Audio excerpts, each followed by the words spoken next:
ಬೇರೆ ರಿಲಿಜನ್ಗಳಲ್ಲಿ ಅವರ ಧರ್ಮ ಗ್ರಂಥಕ್ಕೆ ಮತ್ತೊಬ್ರು ಯಾರಾದ್ರೂ ವ್ಯಾಖ್ಯಾನ ಮಾಡ್ಲಿಕ್ಕೆ ಬಂದ್ರೆ ಸರ್ತನ್ ಸೆ ಜುದಾ. ನಮ್ದ್ರಲ್ಲಿ 108 ವ್ಯಾಖ್ಯಾನವಾದ್ರೂ ಕೂಡ ಇನ್ನೊಂದು ವ್ಯಾಖ್ಯಾನಕ್ಕೆ ಅವಕಾಶ ಇದೆ ಅಂತ ಯಾರಾದ್ರೂ ಹೇಳೋರಿದ್ರೆ ಅದು ನನ್ನ ಧರ್ಮ. ಮುಸಲ್ಮಾನರು ಈ ದೇಶಕ್ಕೆ ಬಂದ್ರಲ್ಲ, ಮುಸಲ್ಮಾನರು ದಡ್ಡರು, ಅವರಿಗೆ ಬಹಳ ಸಂಗತಿಗಳೇನು ಗೊತ್ತಿಲ್ಲ, ಇಷ್ಟು ಆಳಕ್ಕೆ ಹೋಗೋರಲ್ಲ ಅವರು. ಅವ್ರಿಗೆ ಬೇಕಾಗಿದ್ದು ಎರಡೇ, ಈ ದೇಶದ ಸಂಪತ್ತು ಬೇಕು, ಈ ದೇಶದ ಸ್ತ್ರೀಯರನ್ನ ರೇಪ್ ಮಾಡಬೇಕು, ಬಲಾತ್ಕಾರ ಮಾಡಬೇಕು.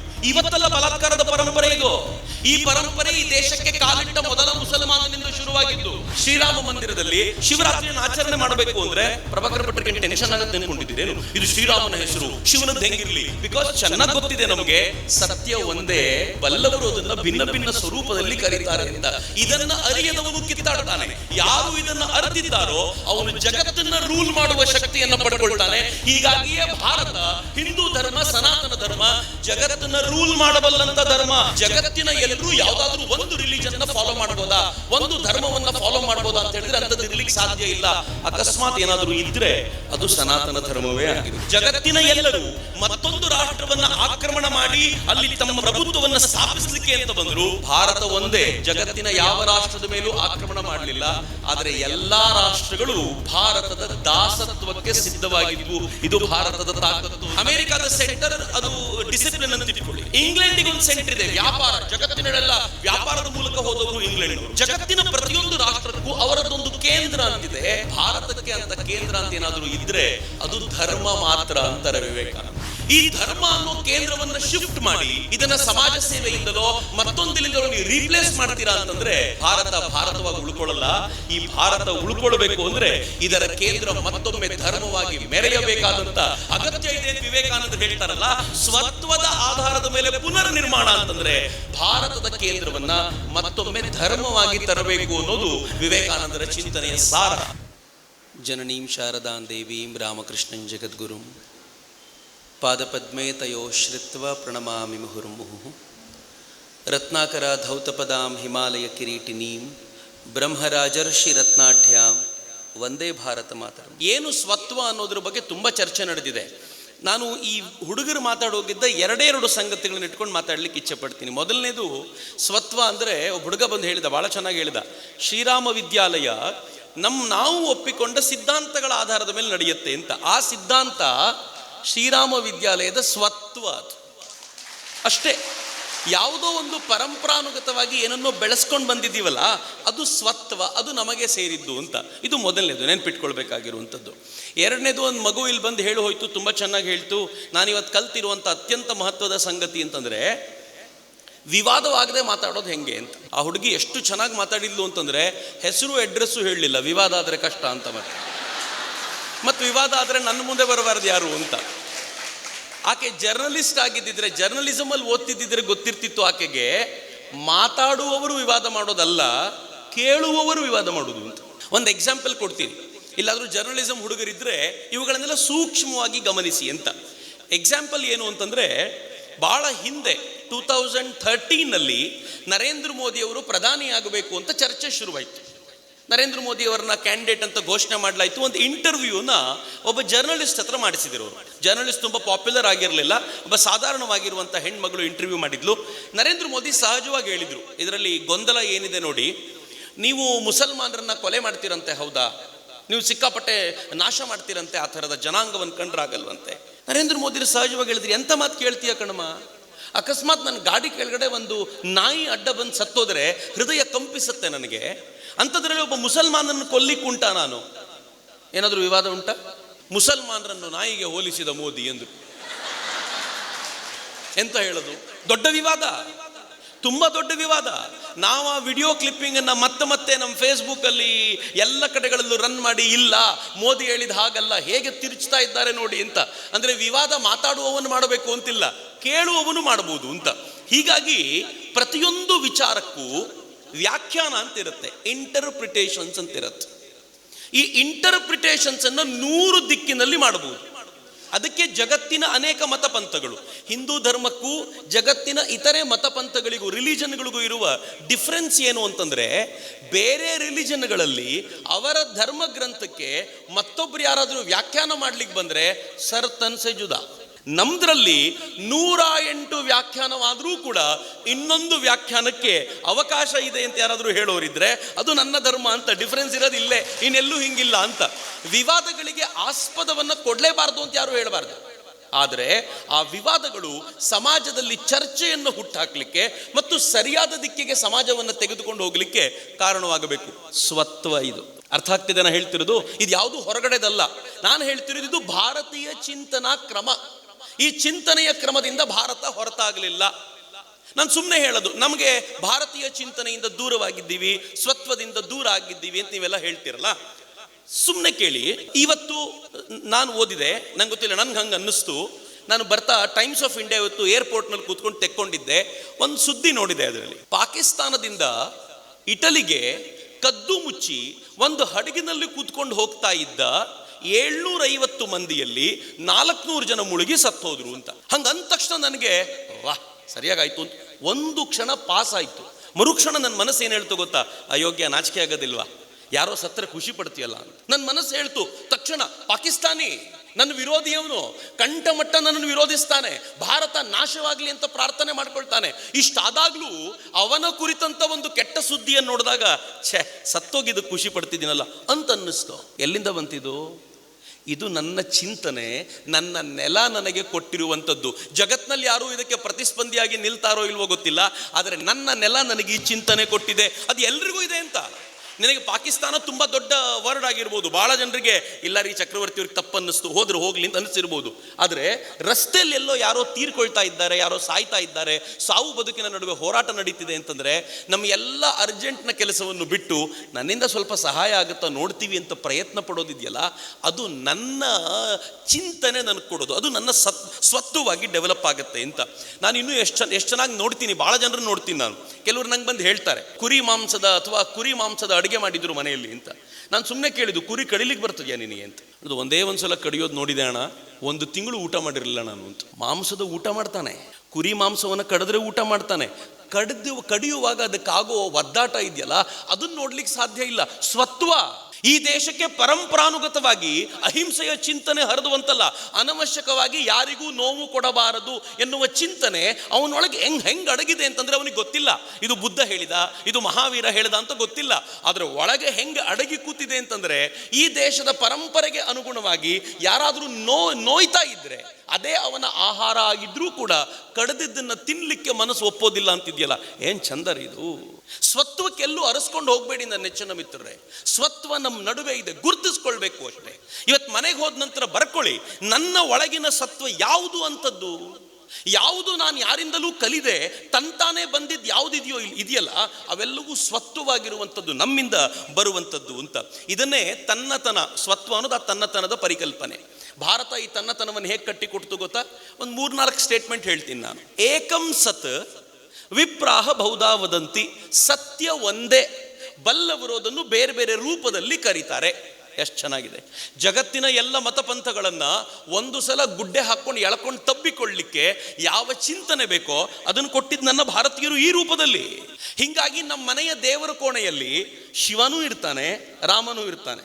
ಯಾರು ಕಟ್ಟರ್ ಶಿವನ ಆರಾಧಕರೋ ಅವನಿಗೆ ರಾಮನ ಅನ್ಕೊಂಡ್ರೆ ಅಷ್ಟಕ್ಕಷ್ಟೇ. ಆದರೆ ನಮ್ಮ ಮನೇಲಿ ಎಲ್ಲರೂ ಇದ್ದಾರಲ್ಲ, ನಮಗೆ ಶಿವ ಗ್ರೇಟೋ ರಾಮ ಗ್ರೇಟೋ ಅಂತ ಟೆನ್ಷನ್ ಬರಲೇ ಇಲ್ಲ. ಇಲ್ಲಿ ಶ್ರೀರಾಮ ಮಂದಿರದಲ್ಲಿ ಅಕಸ್ಮಾತ್ ನಾವೇನಾದರೂ, ನಂಗೆ ಗೊತ್ತಿಲ್ಲ, ಶಿವರಾತ್ರಿಯನ್ನು ಆಚರಣೆ ಮಾಡಬೇಕು ಅಂದರೆ ಪ್ರಭಾಕರ ಭಟ್ರಿಗೆ ಟೆನ್ಷನ್ ಆಗುತ್ತೆ ಅನ್ಕೊಂಡಿದ್ದೀರೇನು? ಇದು ಶ್ರೀರಾಮನ ಹೆಸರು, ಶಿವನದ್ದು ಹೆಂಗಿರಲಿ? ಬಿಕಾಸ್ ಚೆನ್ನಾಗಿ ಗೊತ್ತಿದೆ ನಮಗೆ ಸತ್ಯ ಒಂದೇ, ಬಲ್ಲವರು ಅದನ್ನು ಭಿನ್ನ ಭಿನ್ನ ಸ್ವರೂಪದಲ್ಲಿ ಕರೀತಾರೆ ಅಂತ. ಇದನ್ನ ಅರಿಯದವನು ಕಿತ್ತಾಡ್ತಾನೆ. ಯಾರು ಇದನ್ನು ಅರ್ತಿದ್ದಾರೋ ಅವನು ಜಗತ್ತನ್ನು ರೂಲ್ ಮಾಡುವ ಶಕ್ತಿಯನ್ನು ಪಡ್ಕೊಳ್ತಾನೆ. ಹೀಗಾಗಿಯೇ ಭಾರತ ಹಿಂದೂ ಧರ್ಮ, ಸನಾತನ ಧರ್ಮ ಜಗತ್ತನ್ನ ರೂಲ್ ಮಾಡಬಲ್ಲಂತ ಧರ್ಮ. ನಾನು ಈ ಪದವನ್ನು ಎಚ್ಚರಿಕೆಯಿಂದ ಬಳಸ್ತಿದ್ದೀನಿ, ರೂಲ್ ಮಾಡುವ ಧರ್ಮ ಅಂತ. ಸ್ವಾಮಿ ವಿವೇಕಾನಂದರು ಅಮೆರಿಕಾದಲ್ಲಿ ಮಾತನಾಡ್ತಾ ಏನು ಹೇಳ್ತಾರೆ ಗೊತ್ತಾ? ಯೂನಿವರ್ಸಲ್ ರಿಲಿಜನ್ ಅನ್ನೋ ಪದ ಇರ್ಲಿಕ್ಕೆ ಸಾಧ್ಯವೇ ಇಲ್ಲ. ಯೂನಿವರ್ಸಲ್ ರಿಲಿಜನ್ ಅಂದ್ರೆ ಏನು ಗೊತ್ತಾ? ಜಗತ್ತಿನ ಎಲ್ಲರೂ ಯಾವುದಾದ್ರೂ ಒಂದು ರಿಲಿಜನ್ನ ಫಾಲೋ ಮಾಡ್ಬೋದಾ, ಒಂದು ಧರ್ಮವನ್ನು ಫಾಲೋ ಮಾಡ್ಬೋದಾ ಅಂತ ಹೇಳಿದ್ರೆ ಅಂಥದ್ದು ಇರ್ಲಿಕ್ಕೆ ಸಾಧ್ಯ ಇಲ್ಲ. ಅಕಸ್ಮಾತ್ ಏನಾದರೂ ಇದ್ರೆ ಅದು ಸನಾತನ ಧರ್ಮವೇ ಆಗಿರಬೇಕು, ಬೇರೆ ಯಾರೂ ಅಲ್ಲ ಅಂತ ಸ್ವಾಮಿ ವಿವೇಕಾನಂದರು ಅಮೆರಿಕಾದಲ್ಲಿ ಸರ್ವಧರ್ಮ ಸಮ್ಮೇಳನದ ಸೀರಿಯಸ್ ಲೆಕ್ಚರ್ನ ನಂತರ ಕೊನೆಯಲ್ಲಿ ಹಿಂದೂ ಧರ್ಮದ ಕುರಿತಂತೆ ಮಾತಾಡ್ತಾ ಹೇಳುವಂಥ ಮಾತು. ಆ ಥರದೊಂದು ಧರ್ಮ ಇರ್ಲಿಕ್ಕೆ ಸಾಧ್ಯ ಇಲ್ಲ, ಇದ್ರೆ ಅದು ಹಿಂದೂ ಧರ್ಮವೇ ಆಗಿರಬೇಕು ಎನ್ನುವಂಥ ಪರಿಕಲ್ಪನೆ. ಯಾಕೆ? ಈ ಕಾರಣಕ್ಕೆ ವಸುದೈವ ಕುಟುಂಬಕಂ ಅನ್ನುವಂಥ ಒಂದು ಮಾತಿದೆ, ನಾವೆಲ್ಲರೂ ಬಹಳ ಬಾರಿ ಯೂಸ್ ಮಾಡ್ತೀವಿ. ಅರ್ಥ ಏನು ಗೊತ್ತೇನು? ಜಗತ್ತೇ ಒಂದು ಕುಟುಂಬ, ವಸುಧ, ಈ ಇಡೀ ಭೂಮಂಡಲವೇ ಒಂದು ಕುಟುಂಬ.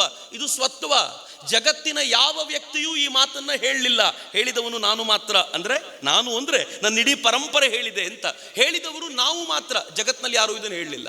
ಅದ್ರ ಪರಿಣಾಮ ಏನು ಗೊತ್ತೇನು? ಜಗತ್ತಿನ ಎಲ್ಲರೂ ಮತ್ತೊಂದು ರಾಷ್ಟ್ರವನ್ನ ಆಕ್ರಮಣ ಮಾಡಿ ಅಲ್ಲಿ ತಮ್ಮ ಪ್ರಭುತ್ವವನ್ನು ಸ್ಥಾಪಿಸಲಿಕ್ಕೆ ಅಂತ ಬಂದರು. ಭಾರತ ಒಂದೇ ಜಗತ್ತಿನ ಯಾವ ರಾಷ್ಟ್ರದ ಮೇಲೂ ಆಕ್ರಮಣ ಮಾಡಲಿಲ್ಲ. ಆದರೆ ಎಲ್ಲ ರಾಷ್ಟ್ರಗಳು ಭಾರತದ ದಾಸತ್ವಕ್ಕೆ ಸಿದ್ಧವಾಗಿದ್ವು. ಇದು ಭಾರತದ ತಾಕತ್ತು ಅಂತ. ಇದು ನಾನು ಹೇಳೋದಲ್ಲ, ಸ್ವತಃ ಅಮೆರಿಕಾದಲ್ಲಿ ಚೀನಾದ ರಾಯಭಾರಿಯಾಗಿದ್ದ ಹ್ಯೂಶಿ ಈ ಮಾತನ್ನು ಹೇಳ್ತಾನೆ. ಚೀನಾಕ್ಕೆ ಭಾರತೀಯರು ಒಬ್ಬ ಸೈನಿಕನನ್ನು ಕಳಿಸ್ಲಿಲ್ಲ, ಆದರೆ 1000 ವರ್ಷಗಳ ಕಾಲ ನಾವು ಚೀನಿಯನ್ನರು ಭಾರತದ ಪದತಲದಲ್ಲಿ ಮೂಗುಜ್ಜಿಕೊಂಡು ಬಿದ್ದಿದ್ವಿ. ಭಾರತದ ಶಕ್ತಿ ಅದು ಅಂತ ಚೀನಾದ ವ್ಯಕ್ತಿ ಅಮೆರಿಕಾದಲ್ಲಿ ಹೇಳುವಂತ ಮಾತಿದು. ಇದು ಅಂತಃಸತ್ವ ನಮ್ದು, ಇದು ನಮ್ಮತನ. ಭಾರತ ಹೇಳ್ತು, ಅದನ್ನ ಕುಮಾರಸ್ವಾಮಿ ಅವರು ಕೋಟ್ ಮಾಡಿದ್ರು. ಭಾರತದ ವೈಶಿಷ್ಟ್ಯ ಅದು. ನೀವು ಅರ್ಥಶಾಸ್ತ್ರ ಭಾರತದಲ್ಲಿ ಪ್ರತ್ಯೇಕ ಅಲ್ಲ, ಅರ್ಥಶಾಸ್ತ್ರ ಎಲ್ಲ ಕಡೆ ಇದೆ. ಎಷ್ಟು ಚೆನ್ನಾಗಿ ಕೋಟ್ ಮಾಡಿದ್ರು. ಈಶಾವಾಸ್ಯೋಪನಿಷತ್ತಿನ ಮೊದಲನೇ ಮಂತ್ರ, ಈಶಾವಾಸ್ಯಮಿದಂ ಸರ್ವಂ ಯತ್ಕಿಂಚ ಜಗತ್ಯಾನ್ ಜಗತ್ ತೇನ ತ್ಯಕ್ತೇನ ಭುಂಜೀತ ಮಾಗೃದ ಕಸ್ಯ ಸ್ವಿದ್ದನಂ. ಈ ಇಡೀ ಜಗತ್ನಲ್ಲಿ ಏನೇನು ಕಾಣ್ತಿದೆಯೋ ಸಕಲ ಚರ ಮತ್ತು ಅಚರಗಳು, ಯಾವುದು ಚಲಿಸುತ್ತವೋ ಯಾವುದು ಚಲಿಸೋದಿಲ್ವೋ ಎಲ್ಲವೂ ಕೂಡ ಈಶನ ಮನೆ, ಭಗವಂತನ ಮನೆ. ಅವನಲ್ಲೇ ಇರ್ತಾನೆ. ಅದಕ್ಕೆ ಅವನಿಗೆ ಕೊಡದೆ ಏನನ್ನು ತಿನ್ಬೇಡ, ಅವನಿಗೆ ತೆಗೆದಿಟ್ಟು ತಿನ್ನು. ಇತರರಿಗೆ ಕೊಟ್ಟು ತಿನ್ನು. ಬೇರೆಯವರನ್ನ ಸಂಭಾಳಿಸೋದು ನಿನ್ನ ಜವಾಬ್ದಾರಿ. ವಿವೇಕಾನಂದ ಇದನ್ನು ಹೆಂಗೆ ಪ್ರಸ್ತುತಪಡಿಸಿದ್ರು ಗೊತ್ತಾ? ಇನ್ ಅ ಡಿಫ್ರೆಂಟ್ ಟೋನ್. ವಿವೇಕಾನಂದರ ಟೋನೇ ಬೇರೆ. ಅವ್ರು ಏನು ಹೇಳಿದ್ರು ಅಂತಂದ್ರೆ, ನೀನು ನಿನ್ನ ಮನೆಯ ಹೊರಗಡೆ ಯಾರಾದರೂ ಹಸ್ಕೊಂಡಿದ್ರೆ ಐ ಕಾಲ್ ಯು ಅ ಟ್ರೇಟರ್, ನೀನೊಬ್ಬ ದ್ರೋಹಿ. ನಿನ್ನ ಮನೆ ಪಕ್ಕದಲ್ಲೇ ಒಬ್ಬನು ಹಸ್ಕೊಂಡು ಬಿದ್ದಿದ್ದಾನೆ, ನಿನಗೆ ಊಟ ಮಾಡ್ಲಿಕ್ಕಾದ್ರೂ ಹೇಗೆ ಮನಸ್ಸು ಬರುತ್ತಯ್ಯ? ಅವನಿಗೊಂದೆರಡು ಹೊತ್ತು ಊಟ ತಿನ್ನಿಸಿ ಆಮೇಲೆ ಬಾ, ನಾನು ಹೇಳ್ತೀನಿ ನೀನು ಎಂಥ ವ್ಯಕ್ತಿ ಅಂತ ನಾನು ಹೇಳ್ತೀನಿ ಅಂತ. ಇದು ಅದಕ್ಕೆ ಕಲ್ಪನೆ ಕಟ್ಟಿಕೊಟ್ಟಂತ ರೀತಿ ಸ್ವಾಮಿ ವಿವೇಕಾನಂದ. ಇದು ಭಾರತೀಯ ಚಿಂತನೆ, ಇದು ಸ್ವತ್ವ ಈ ಕಲ್ಪನೆಯದ್ದು. ಈಗ ಯೋಚನೆ ಮಾಡಿ, ನೀವು ಯಾವುದೇ ಪ್ರಶ್ನೆಗೆ ಉತ್ತರ ಕೊಡ್ಲಿಕ್ಕೆ ಸಾಧ್ಯ ಇಲ್ವಾ? ಎಲ್ಲ ಪ್ರಶ್ನೆಗೂ ಉತ್ತರ ಕೊಡ್ಬೋದು. ಭಾರತೀಯತೆಯಲ್ಲಿ ಬಲವಾಗಿ ಬೇರೆಯವರಿದ್ದಾರೆ. ಬಿಟ್ಟಿ ಭಾಗ್ಯಗಳು ಒಳ್ಳೆಯದ್ದೋ ಕೆಟ್ಟದ್ದೋ? ನೀವು ಎಕನಾಮಿಕಲಿ ಬಿಟ್ಟಿ ಭಾಗ್ಯ ಕೆಟ್ಟದ್ದು, ಇದರಿಂದಾಗಿ ಸಮಾಜದಲ್ಲಿ ಏನೋ ಏರುಪೇರುಗಳು ಉಂಟಾಗ್ತವೆ, ಇದು ಯಾರು ಬಿಟ್ಟಿ ತಗೊಳ್ತಾರೋ ಅವರಲ್ಲಿ ಏನೇನೋ ಅದಕ್ಕೆಲ್ಲ ಹೇಳ್ಬೋದಲ್ಲ. ಆದರೆ ಭಾರತ ಏನು ಹೇಳುತ್ತೆ ಗೊತ್ತಾ? ಎಲ್ಲರಲ್ಲೂ ಅದೇ ಭಗವಂತನಿದ್ದಾನೆ ಅಂತ ಗೊತ್ತಾದಾಗ ಎಲ್ರಿಗೂ ಕೊಟ್ಟರೆ ತಪ್ಪೇನು? ಕರೆಕ್ಟ್ ತಾನೆ? ತಪ್ಪೇನಿದೆ ಅದರಲ್ಲಿ? ಆದರೆ ಭಾರತದ ಚಿಂತನೆ ಹೆಂಗಿದೆ ಗೊತ್ತೇನು? ಎಲ್ರಿಗೂ ಕೊಡುವಾಗ ಅದು ಸರ್ಕಾರವೋ ಮತ್ಯಾರೋ ಇನ್ವಾಲ್ವ್ ಆಗಬೇಕು ಅಂತಿಲ್ಲ. ನೀನು ಕೊಟ್ರಾಯ್ತಲ್ಲ, ಯಾಕೆ ಸರ್ಕಾರ ಕೊಡಬೇಕು? ಹಿಂಗಾಗಿ ಭಾರತ ಏನು ಹೇಳ್ತು ಗೊತ್ತಾ? ಹಸ್ಕೊಂಡಿರೋವನಿಗೆ ರಾಜ ಕೊಡಬೇಕು ಅಂತಿಲ್ಲ. ದೇವಸ್ಥಾನಗಳಲ್ಲಿ ಮಧ್ಯಾಹ್ನ ಊಟ ಮಾಡಿಸಿ, ರಾತ್ರಿನೂ ಊಟ ಮಾಡಿಸಿ, ಅಗತ್ಯ ಬಿದ್ದರೆ ಬೆಳಗ್ಗೆ ತಿಂಡಿನೂ ಕೊಡಿ. ದೇವಸ್ಥಾನಕ್ಕೆ ಯಾರು ಕೊಡ್ತಾನೆ? ದೇವರ ಮೇಲೆ ಭಕ್ತಿಯಿಂದ ಇದ್ದವನು ತಂದು ಅನ್ನದಾನದ ಸೇವೆಗೆ ಸುರಿತಾನೆ. ಅದನ್ನು ದೇವಸ್ಥಾನ ವ್ಯವಸ್ಥಿತವಾಗಿ ಕೊಡುತ್ತೆ. ದೇವರು ಕೊಟ್ಟಿರೋದ್ರಿಂದ ಇನ್ನ 5 kg ಕೊಡು ಅಂತ ಕೇಳೋದಿಲ್ಲ. ಸರ್ಕಾರ ಕೊಟ್ಟರೆ ನಾನು ಯಾಕೆ ಬಿಡಬೇಕು ಅಂತ ಕೇಳ್ತಾನೆ. ಈಗ ಇಮ್ಯಾಜಿನ್ ಮಾಡಿ, ಸರ್ಕಾರ ಎಲ್ಲ ಬಿಟ್ಟಿ ಬಸ್ ಮಾಡೋ ಬದಲು ನಾನು ಸುಮ್ಮನೆ ಕೇಳೋದು, ಭಾರತೀಯ ತತ್ವ ಚಿಂತನೆಯ ಆಧಾರದ ಮೇಲೆ ಇಲ್ಲಿರುವಂಥ ಎಲ್ಲ ದೇವಸ್ಥಾನಗಳಿಗೂ ನಿಮಗೆ 4 ಬಸ್ಸನ್ನು ಕೊಡ್ತೀವಿ. ನಿಮ್ಮ ಹತ್ರ ಯಾರು ಭಕ್ತರು ಇಲ್ಲಿಗೆ ಹೋಗಬೇಕು ಅಂತಾರೋ ಅವ್ರಿಗೆ ಕೊಡಿ, ಯಾರ ಹತ್ರ ಇಲ್ವೋ ಅವ್ರಿಗೆ ಬರಲಿ. ದೇವಸ್ಥಾನ ಅನೌನ್ಸ್ ಮಾಡುತ್ತೆ, ಯಾರಿಗೆ ನಿಜವಾಗ್ಲೂ ಕೊರತೆ ಇದೆಯೋ ಅವ್ರು ಇಲ್ಲಿಗೆ ಬಂದರೆ ಅವ್ರಿಗೆ ಬಸ್ಸನ್ನು ತೊಗೊಂಡು ಹೋಗ್ಬೋದು ಅಂತ. ಪ್ರಾಮಾಣಿಕವಾಗಿ ಹೇಳಿ, ನೀವು ಹೋಗ್ತೀರೇನು? ನನಗಿದೆಯಪ್ಪ ದೇವ್ರ ದುಡ್ಡು ಯಾಕಪ್ಪ ನನಗೆ ಅಂತ. ಹೌದೋ ಇಲ್ವೋ? ನನ್ನಲ್ಲಿರುವಂಥ ಭಾವನೆ ಎಷ್ಟು ಚೆನ್ನಾಗಿದೆ ಅಂತಂದ್ರೆ, ಸರ್ಕಾರದ್ದಾದ್ರೆ ನಮ್ಮ ಅಪ್ಪಂದು ಅಂತ ನಾನೇ ಕಟ್ಟಿರೋದಲ್ಲ, ಕೊಡು ಅಂತ. ಆದರೆ ದೇವರದ್ದಾದ್ರೆ ನಾನು ಮೋಸ ಮಾಡುವಂತಿಲ್ಲ ಅಂತ. ಏನು ಸುಂದರವಾದ ಸ್ವತ್ವದ ಆಧಾರದ ಮೇಲೆ ಪುನರ್ನಿರ್ಮಾಣ ಹಿಂಗೆ. ಹೀಗಾಗಿಯೇ ಭಾರತ ಧರ್ಮದ ಆಧಾರದ ಮೇಲೆ ನಡೆದಿದ್ದು. ಸ್ವಾಮಿ ವಿವೇಕಾನಂದರು ಒಂದು ಮಾತು ಹೇಳ್ತಾರೆ, ತುಂಬಾ ಚೆನ್ನಾಗಿದೆ, ನೀವೆಲ್ಲರೂ ಮನಸ್ಸಿನಲ್ಲಿ ಇಟ್ಕೊಳ್ಳಿ. ನನಗೂ ಕೂಡ ಬಹಳ ಬಾರಿ ಈ ವಿಚಾರದೊಂದಿಗೆ ಗೊಂದಲ ಆಗ್ತಿತ್ತು. ಸ್ವಾಮಿ ವಿವೇಕಾನಂದರೆ ಅನೇಕ ವೈರುಧ್ಯದ ಸಂಗತಿಗಳನ್ನು ಪ್ರೆಸೆಂಟ್ ಮಾಡ್ತಾರೆ. ಸರಿಯಾಗಿ ಅರ್ಥ ಮಾಡ್ಕೊಳ್ಳಿಕ್ಕಾಗದೆ ಹೋದ್ರೆ ಗೊಂದಲ ಆಗ್ಬಿಡುತ್ತೆ. ಸ್ವಾಮಿ ವಿವೇಕಾನಂದರು ಹೇಳ್ತಾರೆ, ನಿನ್ನ ಪೂಜೆನೆಲ್ಲ ಪಕ್ಕಕ್ಕಿಡು, ಮೊದಲು ಜನ ಕಣ್ಣೀರು ಇಡ್ತಿದ್ದಾರೆ, ಅವ್ರ ಕಣ್ಣೀರು ಒರೆಸು ಅಂತ ಒಂದು ಕಡೆ ಹೇಳ್ತಾರೆ. ಎರಡನೇ ಕಡೆ ಏನು ಹೇಳ್ತಾರೆ ಗೊತ್ತಾ ಸ್ವಾಮಿ ವಿವೇಕಾನಂದರು? ಅಮೆರಿಕಕ್ಕೊಂದು ಸೆಂಟರ್ ಇದೆ.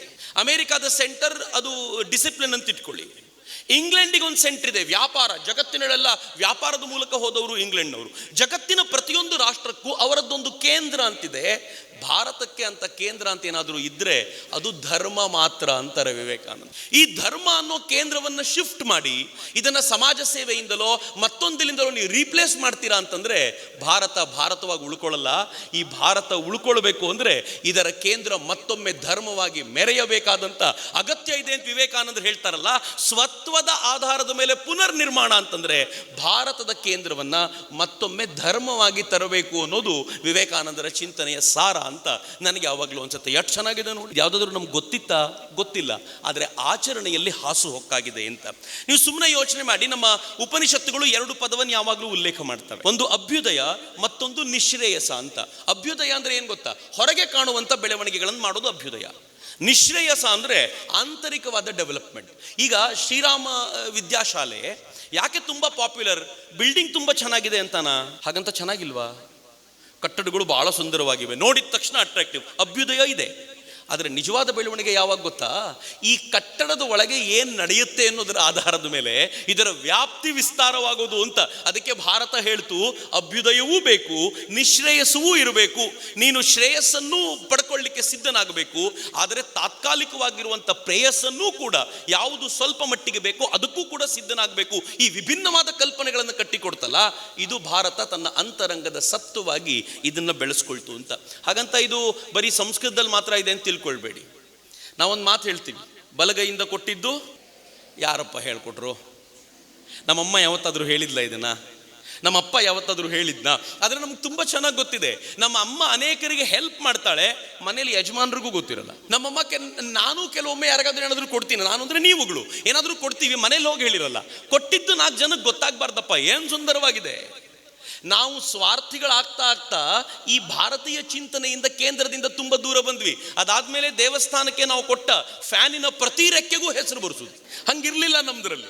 ನಂಗೆ ಯಾರೋ ಇತ್ತೀಚೆಗೆ ಬಂದೊಬ್ರು ಹೇಳ್ತಾ ಇದ್ರು, ಅವನೊಬ್ಬ ಬಂದಂತೆ, ಒಬ್ಬ ಭಕ್ತ ಬಂದು ಹೇಳಿದ್ನಂತೆ, ಸರ್ ಇದು ಹಳೇದಾಯ್ತು ಫ್ಯಾನು, 3 ರೆಕ್ಕೆ ಇದೆ, ನಾನು 4 ರೆಕ್ಕೆ ಇರೋ ಫ್ಯಾನ್ ಕೊಡಿಸ್ತೀನಿ, ಒಳ್ಳೆ ಗಾಳಿ ಬರ್ತದೆ ಅಂತ. ಬಹಳ ಖುಷಿ ಆಯ್ತು ಇವರಿಗೆಲ್ಲ.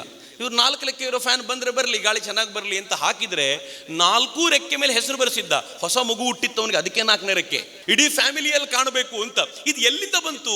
ಕೇಂದ್ರದಿಂದ ದೂರ ಹೋದ್ಮೇಲೆ ಬಂತು. ಆದರೆ ಭಾರತೀಯ ಚಿಂತನೆ ಏನು? ಬಲಗೈಯಿಂದ ಕೊಟ್ಟಿದ್ದು ಎಡಗೈಗೆ ಗೊತ್ತಾಗಬಾರ್ದು ಅಂತ. ಏನು ಸುಂದರವಾಗಿರುವಂಥ ಚಿಂತನೆ ಅಂತ. ಮಿತ್ರರೆ, ಭಾರತ ಹೇಳ್ತು ಕಾಯಕವೇ ಕೈಲಾಸ. ಹೌದೋ ಇಲ್ವೋ? ನಾವಿವತ್ತು ಬಸವಣ್ಣನವರನ್ನ ಆರಾಧಿಸ್ತೀವಿ. ಆರಾಧಿಸುವ ಹೊತ್ತಿನಲ್ಲೇ ನಿರುದ್ಯೋಗಿಯಾಗಿದ್ದರೆ ತಿಂಗಳಿಗೆ 2,000 ರೂಪಾಯಿ ಕೊಡ್ತೀವಿ, 3,000 ರೂಪಾಯಿ ಕೊಡ್ತೀವಿ ಅಂತ ಹೇಳ್ತೀವಿ. ಎರಡು ಹೆಂಗ್ ಮ್ಯಾಚ್ ಆಗುತ್ತೆ? ಕೈ ತುಂಬ ಕೆಲಸ ಕೊಟ್ಟು ಅವನು ತಿಂಗಳಿಗೆ ಇಷ್ಟನ್ನ ದುಡಿದು ತನ್ನ ಕಾಲ ಮೇಲೆ ತಾನು ನಿಂತುಕೊಳ್ಳುವಂತೆ ಮಾಡುವ ದೂರದೃಷ್ಟಿಯ ಆಲೋಚನೆ ಬೇಕೋ, ಅಥವಾ ಕಾಯಕವೇ ಕೈಲಾಸ ಎನ್ನುವುದನ್ನ ನಾವು ಮರೆಮಾಚಿ ನಿರುದ್ಯೋಗಿ ಆಗಿರೋದನ್ನ ಸಂಭ್ರಮಿಸಬೇಕೋ ಎನ್ನೋ ಪ್ರಶ್ನೆ. ನಾನು ಸಮಾಜದಲ್ಲಿ ಇವತ್ತು ಎದ್ದಿರುವಂಥ ಎಲ್ಲ ಪ್ರಶ್ನೆಗಳಿಗೂ ಸ್ವಂತದ ಉತ್ತರ ಕೊಡ್ತಿಲ್ಲ, ಭಾರತೀಯತೆಯ ಜೋಳಿಗೆಯಿಂದ ಉತ್ತರ ತೆಗೆದು ನಿಮ್ಮ ಮುಂದೆ ಇಡ್ತಿದ್ದೀನಿ. ಇದ್ಯಾವುದು ಹೊಸತಲ್ಲ, ನಿಮಗೆ ಗೊತ್ತಿರುವಂಥದ್ದು. ಅಂದರೆ ಭಾರತೀಯ ಚಿಂತನೆಯಲ್ಲಿ ಪ್ರತಿಯೊಂದಕ್ಕೂ ಉತ್ತರ ಇದೆ, ಅದಕ್ಕೆ ತಕ್ಕಂತೆ ಬದುಕುವ ಅವಶ್ಯಕತೆ ನಮ್ದಾಗಬೇಕಾಗಿದೆ. ದುರಂತ ಏನು ಗೊತ್ತೇನು? ಈ ಚಿಂತನೆಯನ್ನ ಅಂದರೆ ಕೆಲವೊಂದ್ಸಲ ಸಮಾಜದಲ್ಲಿ ಮುಂದಕ್ಕೆ ಹೋಗಬೇಕಾದಾಗ ಚಿಂತನೆಗಳೊಂದಿಗೆ ಕಾಂಪ್ರಮೈಸ್ ಅನಿವಾರ್ಯ ಆಗ್ಬಿಡುತ್ತೆ ಅಂತ ನನಗೆ ಅನ್ಸುತ್ತೆ. ಸುಮ್ಮನೆ ಒಂದು ಎಕ್ಸಾಂಪಲ್ ಕೊಡ್ತೀನಿ ನಾನು ನಿಮಗೆ. ರೇಡಿಯೋ ಕಂಡುಹಿಡಿದಿದ್ದು ಯಾರು ಅಂತ ಕೇಳಿದರೆ ಏನು ಹೇಳ್ತೀವಿ ನಾವು? ಮಾರ್ಕೋನಿ ಅಂತ ಹೇಳ್ತೀವಿ ಅಲ್ವಾ? ಹೌದು ತಾನೆ? ಆದರೆ ಬಹಳ ಅಚ್ಚರಿಯ ಸಂಗತಿ ಏನು ಅಂತಂದರೆ, ಮಾರ್ಕೋನಿ ಕಂಡುಹಿಡಿಯೋಕ್ಕಿಂತ ಬಹಳ ವರ್ಷಗಳ ಮುಂಚೆ ಈ ಸಿಗ್ನಲ್ಗಳ ಕುರಿತಂತೆ ಜಗತ್ತಿಗೆ ತಿಳಿಸಿಕೊಟ್ಟಿದ್ದು ಜಗದೀಶ್ ಚಂದ್ರ ಬೋಸರು. ಜಗದೀಶ್ ಚಂದ್ರ ಬೋಸರು ಈ ಕುರಿತಂತೆ ಎಕ್ಸ್ಪೆರಿಮೆಂಟ್ ಮಾಡಿದ್ರು. ಎಕ್ಸ್ಪೆರಿಮೆಂಟ್ ಮಾಡಿ ಅದನ್ನು ತೋರಿಸಿದ್ರು.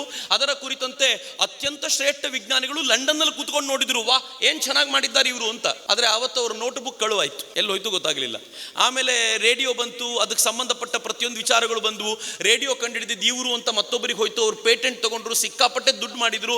ಜಗದೀಶ್ ಚಂದ್ರ ಬೋಸರಿಗೆ ಯಾರೋ ಹೇಳಿದ್ರು, ಯಾರಾದರೂ ಮಾಡ್ಲಪ್ಪ, ಸಮಾಜಕ್ಕೆ ಒಳ್ಳೇದಾದ್ರೆ ಆಯ್ತು. ಭಾರತೀಯ ಚಿಂತನೆ ಇದು, ಭಾರತೀಯ ಚಿಂತನೆಯ ತಾಕತ್ತಿದು. ಆದರೆ ಪ್ರಾಬ್ಲಮ್ ಏನು ಗೊತ್ತೇನು? ಜಗತ್ತಿನ ಜನಕ್ಕೆ ಹಂಗಿಲ್ಲ. ಅದರ ಪರಿಣಾಮ ಏನಾಯ್ತು? ನಾವು ಏನೇನು ಮಾಡಿದುವೋ ಅದನ್ನೆಲ್ಲ ತಮ್ಮದು ಅಂತ ಹೇಳ್ಕೊಂಡು ಇವತ್ತಿಗೂ ಬದುಕಿರೋ ನಿರ್ಲಜ್ಜ ಮಂದಿ ಇದ್ದಾರೆ. ಅಮೆರಿಕಾದಲ್ಲಿ, ಯುರೋಪಿನ ಅನೇಕ ರಾಷ್ಟ್ರಗಳಲ್ಲಿ, ಇನ್ಫ್ಯಾಕ್ಟ್ ಹಾರ್ವರ್ಡ್ ಯೂನಿವರ್ಸಿಟಿಯಲ್ಲಿ ಅನೇಕರು ತಮ್ಮ ಥಾಟ್ ಅನ್ನು ಪ್ರೆಸೆಂಟ್ ಮಾಡ್ತಾರೆ. ಮೆಡಿಟೇಷನ್ ಟೆಕ್ನಿಕ್ ಅಂತ. ಇಡೀ ಮೆಡಿಟೇಷನ್ನ ಕಲ್ಪನೆ ಹುಟ್ಟಿದ್ದೇ ಭಾರತದಲ್ಲಿ. ಮೆಡಿಟೇಷನ್ ಟೆಕ್ನಿಕ್ ತಮ್ಮದು ಅಂತ ಹೇಳ್ಕೊಂಡು ತಮ್ಮದೇ ಆಗಿರುವಂತ ಥೀಸಿಸ್ ಅನ್ನು ಮಂಡಿಸಿ ಪೇಟೆಂಟ್ ತಗೊಂಡು ಕೋಟ್ಯಂತರ ರೂಪಾಯಿ ದುಡಿಯೋರಿದ್ದಾರೆ. ಒಂದು ಕಡೆ ಭಾರತ ಹೇಳುತ್ತೆ, ನಿನ್ನದ್ದೋ ಅವನದ್ದೋ ಯಾಕೆ ತಲೆ ಕೆಡಿಸ್ಕೊಳ್ತೀಯ, ಜಗತ್ತಿನ ಜನಕ್ಕೆ ಒಳ್ಳೇದಾದ್ರೆ ಆಯಿತು ಅಂತ. ಹೌದು ಅಲ್ವೋ? ನಾವು ಎಲ್ಲಿವರೆಗೂ ಹೇಳ್ತೀವಿ ಅಂತಂದರೆ, DVG ಹೇಳ್ತಾರೆ, ಸರಿಯಾಗಿ ಕೇಳಿಸ್ಕೊಳ್ಳಿ, ಎಷ್ಟು ಚೆನ್ನಾಗಿದೆ. ನಾವೆಲ್ಲರೂ ಯೋಚನೆ ಮಾಡಬೇಕಾಗಿರುವಂಥ ಸಂಗತಿಗಳು. ಅಕ್ಕಿಯೊಳಗನ್ನವನ್ನು ಮೊದಲಾರು ಕಂಡವರು. ಅಕ್ಕಿಯಿಂದ ಅನ್ನ ಆಗುತ್ತೆ ಅಂತ ಮೊದಲು ಕಂಡುಹಿಡಿದಿದ್ದು ಯಾರು?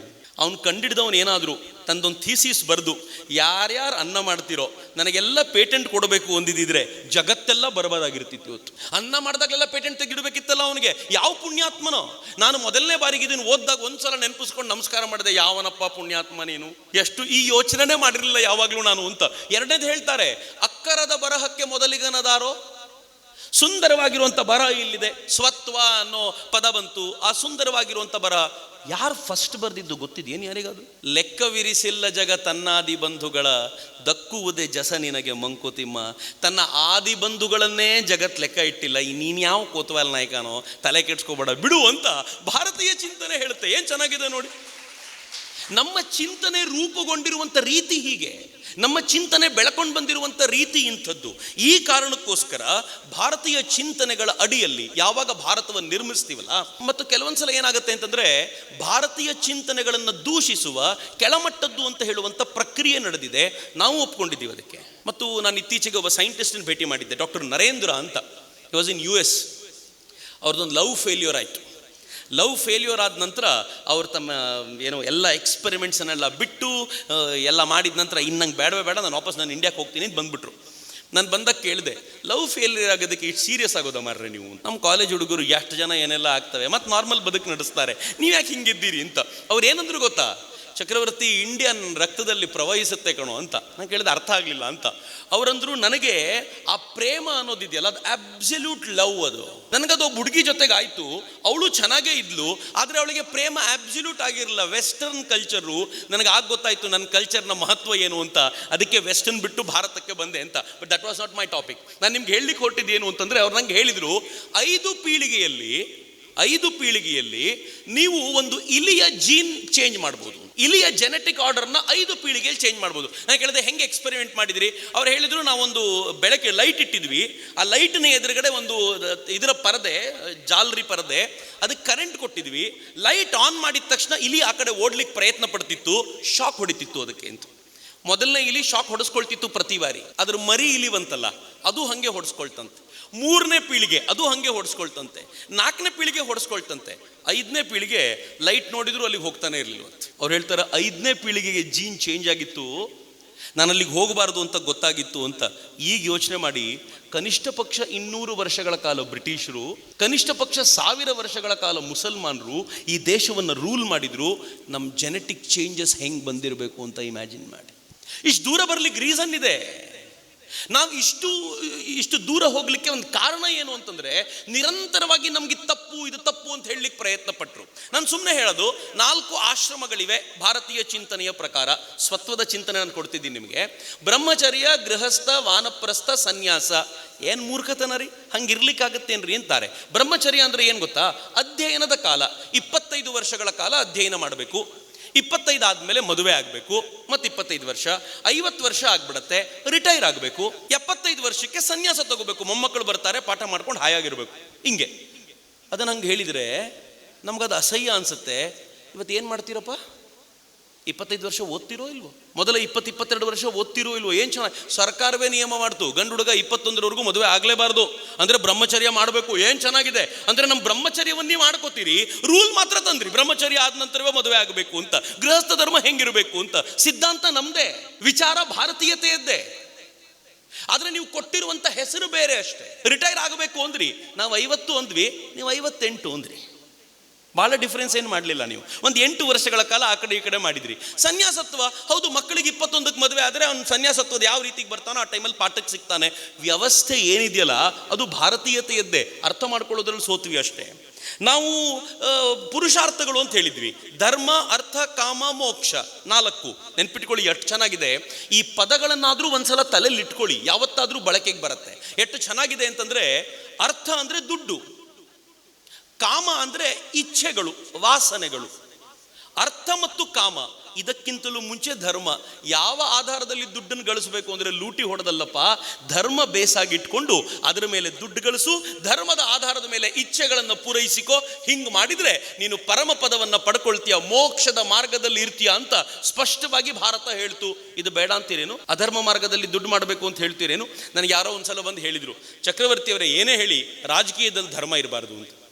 ನಾನು ಹೇಳಿದೆ, ವೆರಿ ಗುಡ್, ಹಂಗಿದ್ರೆ ರಾಜಕೀಯದಲ್ಲಿ ಅಧರ್ಮ ಇದ್ದರೆ ಪರವಾಗಿಲ್ವಾ ಅಂತ. ಹಂಗಾಗುವುದಿಲ್ಲ ಅಂತ. ರಾಜಕೀಯದಲ್ಲಿ ಅಧರ್ಮ ಇರಬಾರ್ದು, ಅದು ರಾಜಕೀಯದಲ್ಲಿ ಧರ್ಮ ಇರಬಾರ್ದು. ಏನು ಅರ್ಥ ಇದಕ್ಕೆ? ನಮಗೆ ಆ ಪದಗಳ ವ್ಯಾಪ್ತಿ, ಪದಗಳ ತೀವ್ರತೆ ಗೊತ್ತಿಲ್ಲದೆ ಇರೋದ್ರಿಂದ ಮನಸ್ಸೋ ಇಚ್ಛೆ ಮಾತನಾಡ್ತಿರ್ತೀವಿ. ಆದ್ರೆ ಎಷ್ಟು ಸುಂದರವಾದ ವ್ಯವಸ್ಥೆಯನ್ನ ನನ್ನ ಪೂರ್ವಜರು ಜೋಡಿಸ್ಕೊಟ್ಟಿದ್ದಾರೆ ಅಂತಂದ್ರೆ, ಯಾವುದು ಋಷಿ ವ್ಯಾಸರ ಕಾಲದಲ್ಲಿ ಉಪಯೋಗವಾಗಿತ್ತೋ ಅದೇ ಇವತ್ತು ನರೇಂದ್ರ ಮೋದಿಯವರ ಕಾಲದಲ್ಲೂ ಬಳಕೆ ಆಗ್ತಾ ಇದೆ ಅಂತಂದ್ರೆ, ನಾನು ಹಾಕಿಕೊಟ್ಟಂತ, ನನ್ನ ಪೂರ್ವಜರು ಹಾಕಿಕೊಟ್ಟಂತ ವ್ಯವಸ್ಥೆ ಏನು ಅದ್ಭುತವಾಗಿದ್ದಿರ್ಬೋದು ಅಂತ ಯೋಚನೆ ಮಾಡಿ. ವರ್ಣ ಅಂತ ಹೇಳ್ತೀವಿ, ಸಿಕ್ಕಾಪಟ್ಟೆ ದೊಡ್ಡ ಚರ್ಚೆಯಲ್ಲಿರುವಂಥ ಸಂಗತಿ ಇದು. ಬ್ರಾಹ್ಮಣ, ಕ್ಷತ್ರಿಯ, ವೈಶ್ಯ, ಶೂದ್ರ, 4 ವರ್ಣ. ವರ್ಣ ಪದ್ಧತಿ ಸರಿ ಇಲ್ಲ, ನಾವು ಬಳಸಲೇಬಾರದು ಅಂತ ನಾವು ಹೇಳ್ತೀವಲ್ಲ. ನೀವು ಶ್ರೀರಾಮ ವಿದ್ಯಾಲಯಕ್ಕೆ ಬಂದಾಗ ಮೇಷ್ಟ್ರುಗಳಿಗೆ ನಮಸ್ಕಾರ ಮಾಡ್ತೀರಿ, ಹೌದು ತಾನೆ? ಈ ಶ್ರೀರಾಮ ವಿದ್ಯಾಲಯದಲ್ಲಿ ಯಾರೋ ಒಂದು ಅಥವಾ ಬಾಗಿಲಲ್ಲಿ ನಿಂತಿರುವಂಥ ಸೆಕ್ಯೂರಿಟಿಗೆ ಪ್ರಾಮಾಣಿಕವಾಗಿ ನಮಸ್ಕಾರ ಮಾಡಿ ಒಳಗೆ ಬರ್ತೀರಾ? ಸೆಕ್ಯೂರಿಟಿಗೆ ಯಾಕಪ್ಪ ನಮಸ್ಕಾರ ಅಂತ ನಾವು ಕೇಳ್ಕೊಳ್ತೀವಿ. ನನ್ನನ್ನು ಕೇಳಿದ್ರೆ ಮಾಡಬೇಕು. ಆದರೆ ನಾವೇನು ಮಾಡ್ತೀವಿ? ಸೆಕ್ಯೂರಿಟಿಗೆ ಯಾಕೆ ನಮಸ್ಕಾರ? ಮೇಷ್ಟ್ರಿಗೆ ನಮಸ್ಕಾರ ಮಾಡಿದರೆ ಸಾಕು ಅಂತ. ಯಾಕೆ? ಮೇಷ್ಟ್ರು ಪಾಠ ಮಾಡ್ತಾರೆ, ಚೆನ್ನಾಗಿ ಓದ್ಕೊಂಡಿದ್ದಾರೆ, ಅಧ್ಯಯನ ಮಾಡಿ ನಮಗೆ ಹೇಳಬಲ್ಲವರಾಗಿದ್ದಾರೆ ಅಂದರೆ ಬ್ರಾಹ್ಮಣತ್ವ ಆ ಹೈಯೆಸ್ಟ್ ಏನು ತೋರಿಸಿದ್ರಲ್ಲ ಅಲ್ಲಿದ್ದಾರೆ, ಅದಕ್ಕೋಸ್ಕರ ಅವರಿಗೆ ಅಂತ. ಕ್ಷತ್ರಿಯ ವರ್ಣಕ್ಕೆ ಬೇರೆ ಗೌರವ, ವೈಶ್ಯ ವರ್ಣಕ್ಕೆ ಬೇರೆ ಗೌರವ ಅಂತ ಅವ್ರು ಏನು ಮಾಡಿದ್ರೋ ಇವತ್ತು ನಾವು ಹೆಸರಿಂದ ಕರೆಯಲ್ಲ, ಆದರೆ ಆಚರಣೆಯಲ್ಲಿ ಪೂರ್ತಿ ಹಂಗೆ ಇಟ್ಕೊಂಡಿದ್ದೀವಲ್ಲ. ಮತ್ತು ಯಾವುದನ್ನು ಬೇಡ ಅನ್ನೋದು ನೀವು, ಯಾವುದನ್ನು ಇಲ್ಲ ಅಂತ ಹೇಳೋದು? ಆಶ್ಚರ್ಯದ ಸಂಗತಿ ಅಂತಂದರೆ, ಯಾವ ವ್ಯವಸ್ಥೆಯನ್ನು ನನ್ನ ಪೂರ್ವಜರು ಹಾಕಿಕೊಟ್ರೋ ಕರಪ್ಟ್ ಆಗಿದೆ ಹೊರತು ಇವತ್ತಿಗೂ ಕೂಡ ಅದೇ ವ್ಯವಸ್ಥೆಯನ್ನು ನಾವಷ್ಟೇ ಅಲ್ಲ ಜಗತ್ತೆಲ್ಲವೂ ಆಚರಿಸ್ತಾ ಇದೆ. ಅವರಿಗೆ ಅರ್ಥ ಮಾಡಿಕೊಂಡು ಹೇಳುವಷ್ಟರ ಮಟ್ಟಿಗೆ ನಾವಿನ್ನೂ ಬೆಳೆದಿಲ್ಲ ಅಷ್ಟೆ. ಇದು ಇವತ್ತಿನ ಪ್ರಾಬ್ಲಮ್ ಅಲ್ಲ ಮಿತ್ರರೇ, ಯಾವತ್ತೂ ಈ ಪ್ರಾಬ್ಲಮ್ ಇತ್ತು. ಈ ದೇಶಕ್ಕೆ ಬ್ರಿಟಿಷರು ಬಂದಾಗ ಮುಸಲ್ಮಾನರು ಈ ದೇಶಕ್ಕೆ ಬಂದ್ರಲ್ಲ, ಮುಸಲ್ಮಾನರು ದಡ್ರು, ಅವರಿಗೆ ಬಹಳ ಸಂಗತಿಗಳೇನು ಗೊತ್ತಿಲ್ಲ, ಇಷ್ಟು ಆಳಕ್ಕೆ ಹೋಗೋರಲ್ಲ ಅವರು. ಅವ್ರಿಗೆ ಬೇಕಾಗಿದ್ದು ಎರಡೇ, ಈ ದೇಶದ ಸಂಪತ್ತು ಬೇಕು, ಈ ದೇಶದ ಸ್ತ್ರೀಯರನ್ನ ರೇಪ್ ಮಾಡಬೇಕು, ಬಲಾತ್ಕಾರ ಮಾಡಬೇಕು. ಇವತ್ತೆಲ್ಲ ಬಲಾತ್ಕಾರದ ಪರಂಪರೆ ಇದು. ಈ ಪರಂಪರೆ ಈ ದೇಶಕ್ಕೆ ಕಾಲಿಟ್ಟ ಮೊದಲ ಮುಸಲ್ಮಾನನಿಂದ ಶುರುವಾಗಿದ್ದು. ನೆನಪಿರಲಿ, ಪ್ರತಿಯೊಬ್ಬ ಹೆಣ್ಮಕ್ಳು ನೆನಪಿಟ್ಕೊಂಡಿರ್ಬೇಕು, ಗಂಡ್ಮಕ್ಳು ಕೂಡ. ನಾನು ಇತ್ತೀಚೆಗೆ ಓದ್ತಾ ಗಾಬರಿ ಆಗಿದೆ ಅದನ್ನು ನೋಡಿದಾಗ. ಆರ್ ಸಿ ಮುಜುಮ್ದಾರ್ ಬರೀತಾರೆ, ಈ ದೇಶದಿಂದ ಹಿಂದೂಗಳನ್ನ ಕ್ಯಾಪ್ಟಿವ್ಗಳಾಗಿ ಕರ್ಕೊಂಡು ಹೋಗ್ತಿದ್ರಂತ, ಅವರನ್ನ ಬಂಧಿಸಿಕೊಂಡು ಗುಲಾಮರನ್ನಾಗಿ ಕರ್ಕೊಂಡು ಹೋಗ್ತಿದ್ರು. ಅರಬ್ಬರ ಸಂತೆಗಳಲ್ಲಿ ಮಾರಾಟ ಮಾಡ್ತಿದ್ರು. ಅರಬ್ಬರ ಸಂತೆಗಳಲ್ಲಿ ಪುರುಷರನ್ನ ಮಾರಾಟ ಮಾಡುವಾಗ ಇದ್ದ ಕಂಡೀಷನ್ ಒಂದೇ, ಇವನಿಗೆ ಕೆಲಸ ಮಾಡುವ ತಾಕತ್ ಎಷ್ಟಿದೆ ಅಂತ. ಕೆಲಸ ಮಾಡ್ಲಿಕ್ಕೆ ತಾಕತ್ ಚೆನ್ನಾಗಿದೆ ಅಂದ್ರೆ ಬೆಲೆ ಚೆನ್ನಾಗಿ ಕೊಟ್ಟು ಮನೆಗೆ ಕರ್ಕೊಂಡು ಹೋಗ್ತಿದ್ದ, ಜೀವನ ಪರ್ಯಂತ ದಾಸ. ಹೆಣ್ಮಕ್ಳ ಮಾರಾಟ ಕ್ರೈಟೀರಿಯಾ ಏನಂತ ಗೊತ್ತಾ? ಒಂದೇ ಒಂದು ಕ್ರೈಟೀರಿಯಾ, ಸೌಂದರ್ಯ ಎಷ್ಟಿದೆ ಅಂತ ಮಾತ್ರ. ಕಾಲಕ್ರಮದಲ್ಲಿ ಹಿಂದೂ ಹೆಣ್ಮಕ್ಳು ಎಷ್ಟರ ಮಟ್ಟಿಗೆ ಅಲ್ಲಿ ಮಾರಾಟವಾಗ್ಲಿಕ್ಕೆ ಶುರುವಾಗ್ಬಿಟ್ರು ಅಂದರೆ, ನಗ್ನವಾಗಿ ನಿಂತಿರುವ ಹಿಂದೂ ಹೆಣ್ಣು ಮಕ್ಕಳಿಗೆ ಸಿಕ್ಕಾಪಟ್ಟೆ ಬರ್ತಾರಲ್ಲ, ಸೌಂದರ್ಯ ನೋಡ್ಲಿಕ್ಕೂ ಪುರುಸೊತ್ತಿಲ್ಲ ಅವರಿಗೆ. ಹೀಗಾಗಿ ಕೊಂಡ್ಕೊಳ್ಳೋರು ಯಾರೂ ಇರ್ತಿರ್ಲಿಲ್ಲ.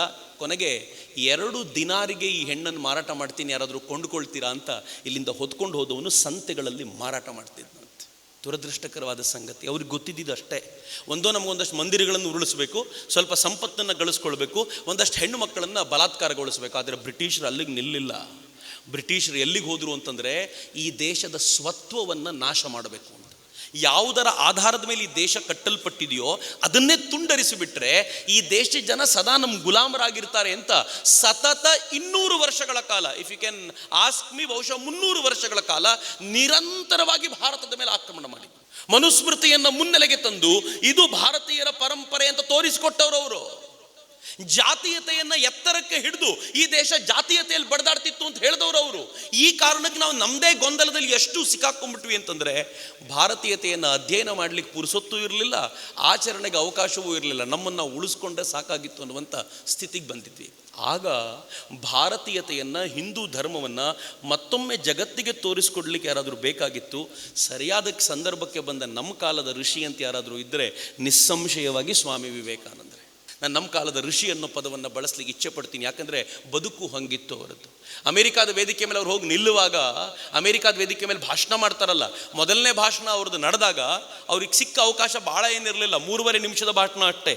ಆದರೆ ಆ 3.5 ನಿಮಿಷದ ಮ್ಯಾಜಿಕ್ ಹೆಂಗಿತ್ತು ಅಂತಂದರೆ, ಮುಂದಿನ 3 ವರ್ಷಗಳ ಕಾಲ ಅಮೆರಿಕ ಯುರೋಪ್ನಲ್ಲಿ ಸುತ್ತಾಡಿ ಅವರು ಭಾರತೀಯತೆ ಅಂದರೆ ಏನು, ಹಿಂದೂ ಧರ್ಮ ಅಂದರೆ ಏನು ಅಂತ ಅಲ್ಲಿನ ಜನಕ್ಕೆ ಹೇಳಿದ್ದಲ್ಲದೆ ಕೆಲವು ಕ್ರಿಶ್ಚಿಯನ್ರನ್ನ ಸನ್ಯಾಸಿಗಳಾಗಿ ಪರಿವರ್ತಿಸಿಕೊಂಡು ಅವರನ್ನೂ ಕೂಡ ಹಿಂದೂ ಧರ್ಮದ ಅನುಯಾಯಿಗಳನ್ನಾಗಿ ಮಾಡಿದ್ರಲ್ಲ, ಅದು ಸ್ವಾಮಿ ವಿವೇಕಾನಂದರ ತಾಕತ್ತು ಅಂತ ನಾನು ಹೇಳಲಿಕ್ಕೆ ಇಚ್ಛೆ ಪಡ್ತೀನಿ. ಆದರೆ ಇವತ್ತಿನ ವಿಚಾರಕ್ಕೆ ಹೇಳೋದಾದ್ರೆ ಮಿತ್ರರೇ, ವಿವೇಕಾನಂದರು 3 ಪ್ರಮುಖವಾದ ಸಂಗತಿಗಳನ್ನು ನಮ್ಮ ಮುಂದೆ ಇಟ್ಟಿದ್ದಾರೆ. ಬಹುಶಃ ಸ್ವತ್ವದ ಆಧಾರದ ಮೇಲೆ ಭಾರತದ ಪುನರ್ ನಿರ್ಮಾಣಕ್ಕೆ ಈ 3 ಚಿಂತನೆಯನ್ನು ಸೂಕ್ಷ್ಮವಾಗಿ ಮಾಡಿ. ಮೊದಲನೇದು, ಸ್ವಾಮಿ ವಿವೇಕಾನಂದರು ಹೇಳಿದರು, ವಿಶ್ವ ಮಾನವತೆಯ ಪರಿಕಲ್ಪನೆ ಇವತ್ತು ಭಾರತಕ್ಕೆ ಬೇಕಾಗಿದೆ, ಪ್ರತಿಯೊಬ್ಬರಿಗೂ ಬೇಕಾಗಿದೆ ಅಂತ. ಜಗತ್ತೆಲ್ಲವೂ ಒಂದೇ ಅನ್ನುವ ಭಾವನೆ, ದ್ವೇಷ ಭಾವನೆಯನ್ನು ಕಿತ್ತೊಗೆದು ಬೆಳಿಬೇಕು ಅಂತ. ಸ್ವಾಮಿ ವಿವೇಕಾನಂದರು ಹೆಂಗಿದ್ರು ಗೊತ್ತೇನು, ಜಗತ್ನಲ್ಲಿ ಯಾರಿಗಾದ್ರೂ ದುಃಖ ಇದೆ ಅಂತ ಗೊತ್ತಾದರೆ ಆ ಮನುಷ್ಯನ ಹೃದಯ ಕಂಪಿಸ್ತಾ ಇತ್ತು. ಒಂದು ಅದ್ಭುತವಾಗಿರುವಂಥ ಘಟನೆ. ಸ್ವಾಮೀಜಿ ಯುರೋಪ್ನ ಒಂದು ಕಡೆ ಒಂದು ದೇಶದಲ್ಲಿ ತಿರುಗಾಡ್ತಿರುವಾಗ ಗೊತ್ತಿಲ್ಲದಂತೆ ವೇಶ್ಯಾವಾಟಿಕೆ ನಡೆಯುವಂಥ ಜಾಗಕ್ಕೆ ಹೋಗ್ಬಿಟ್ರು.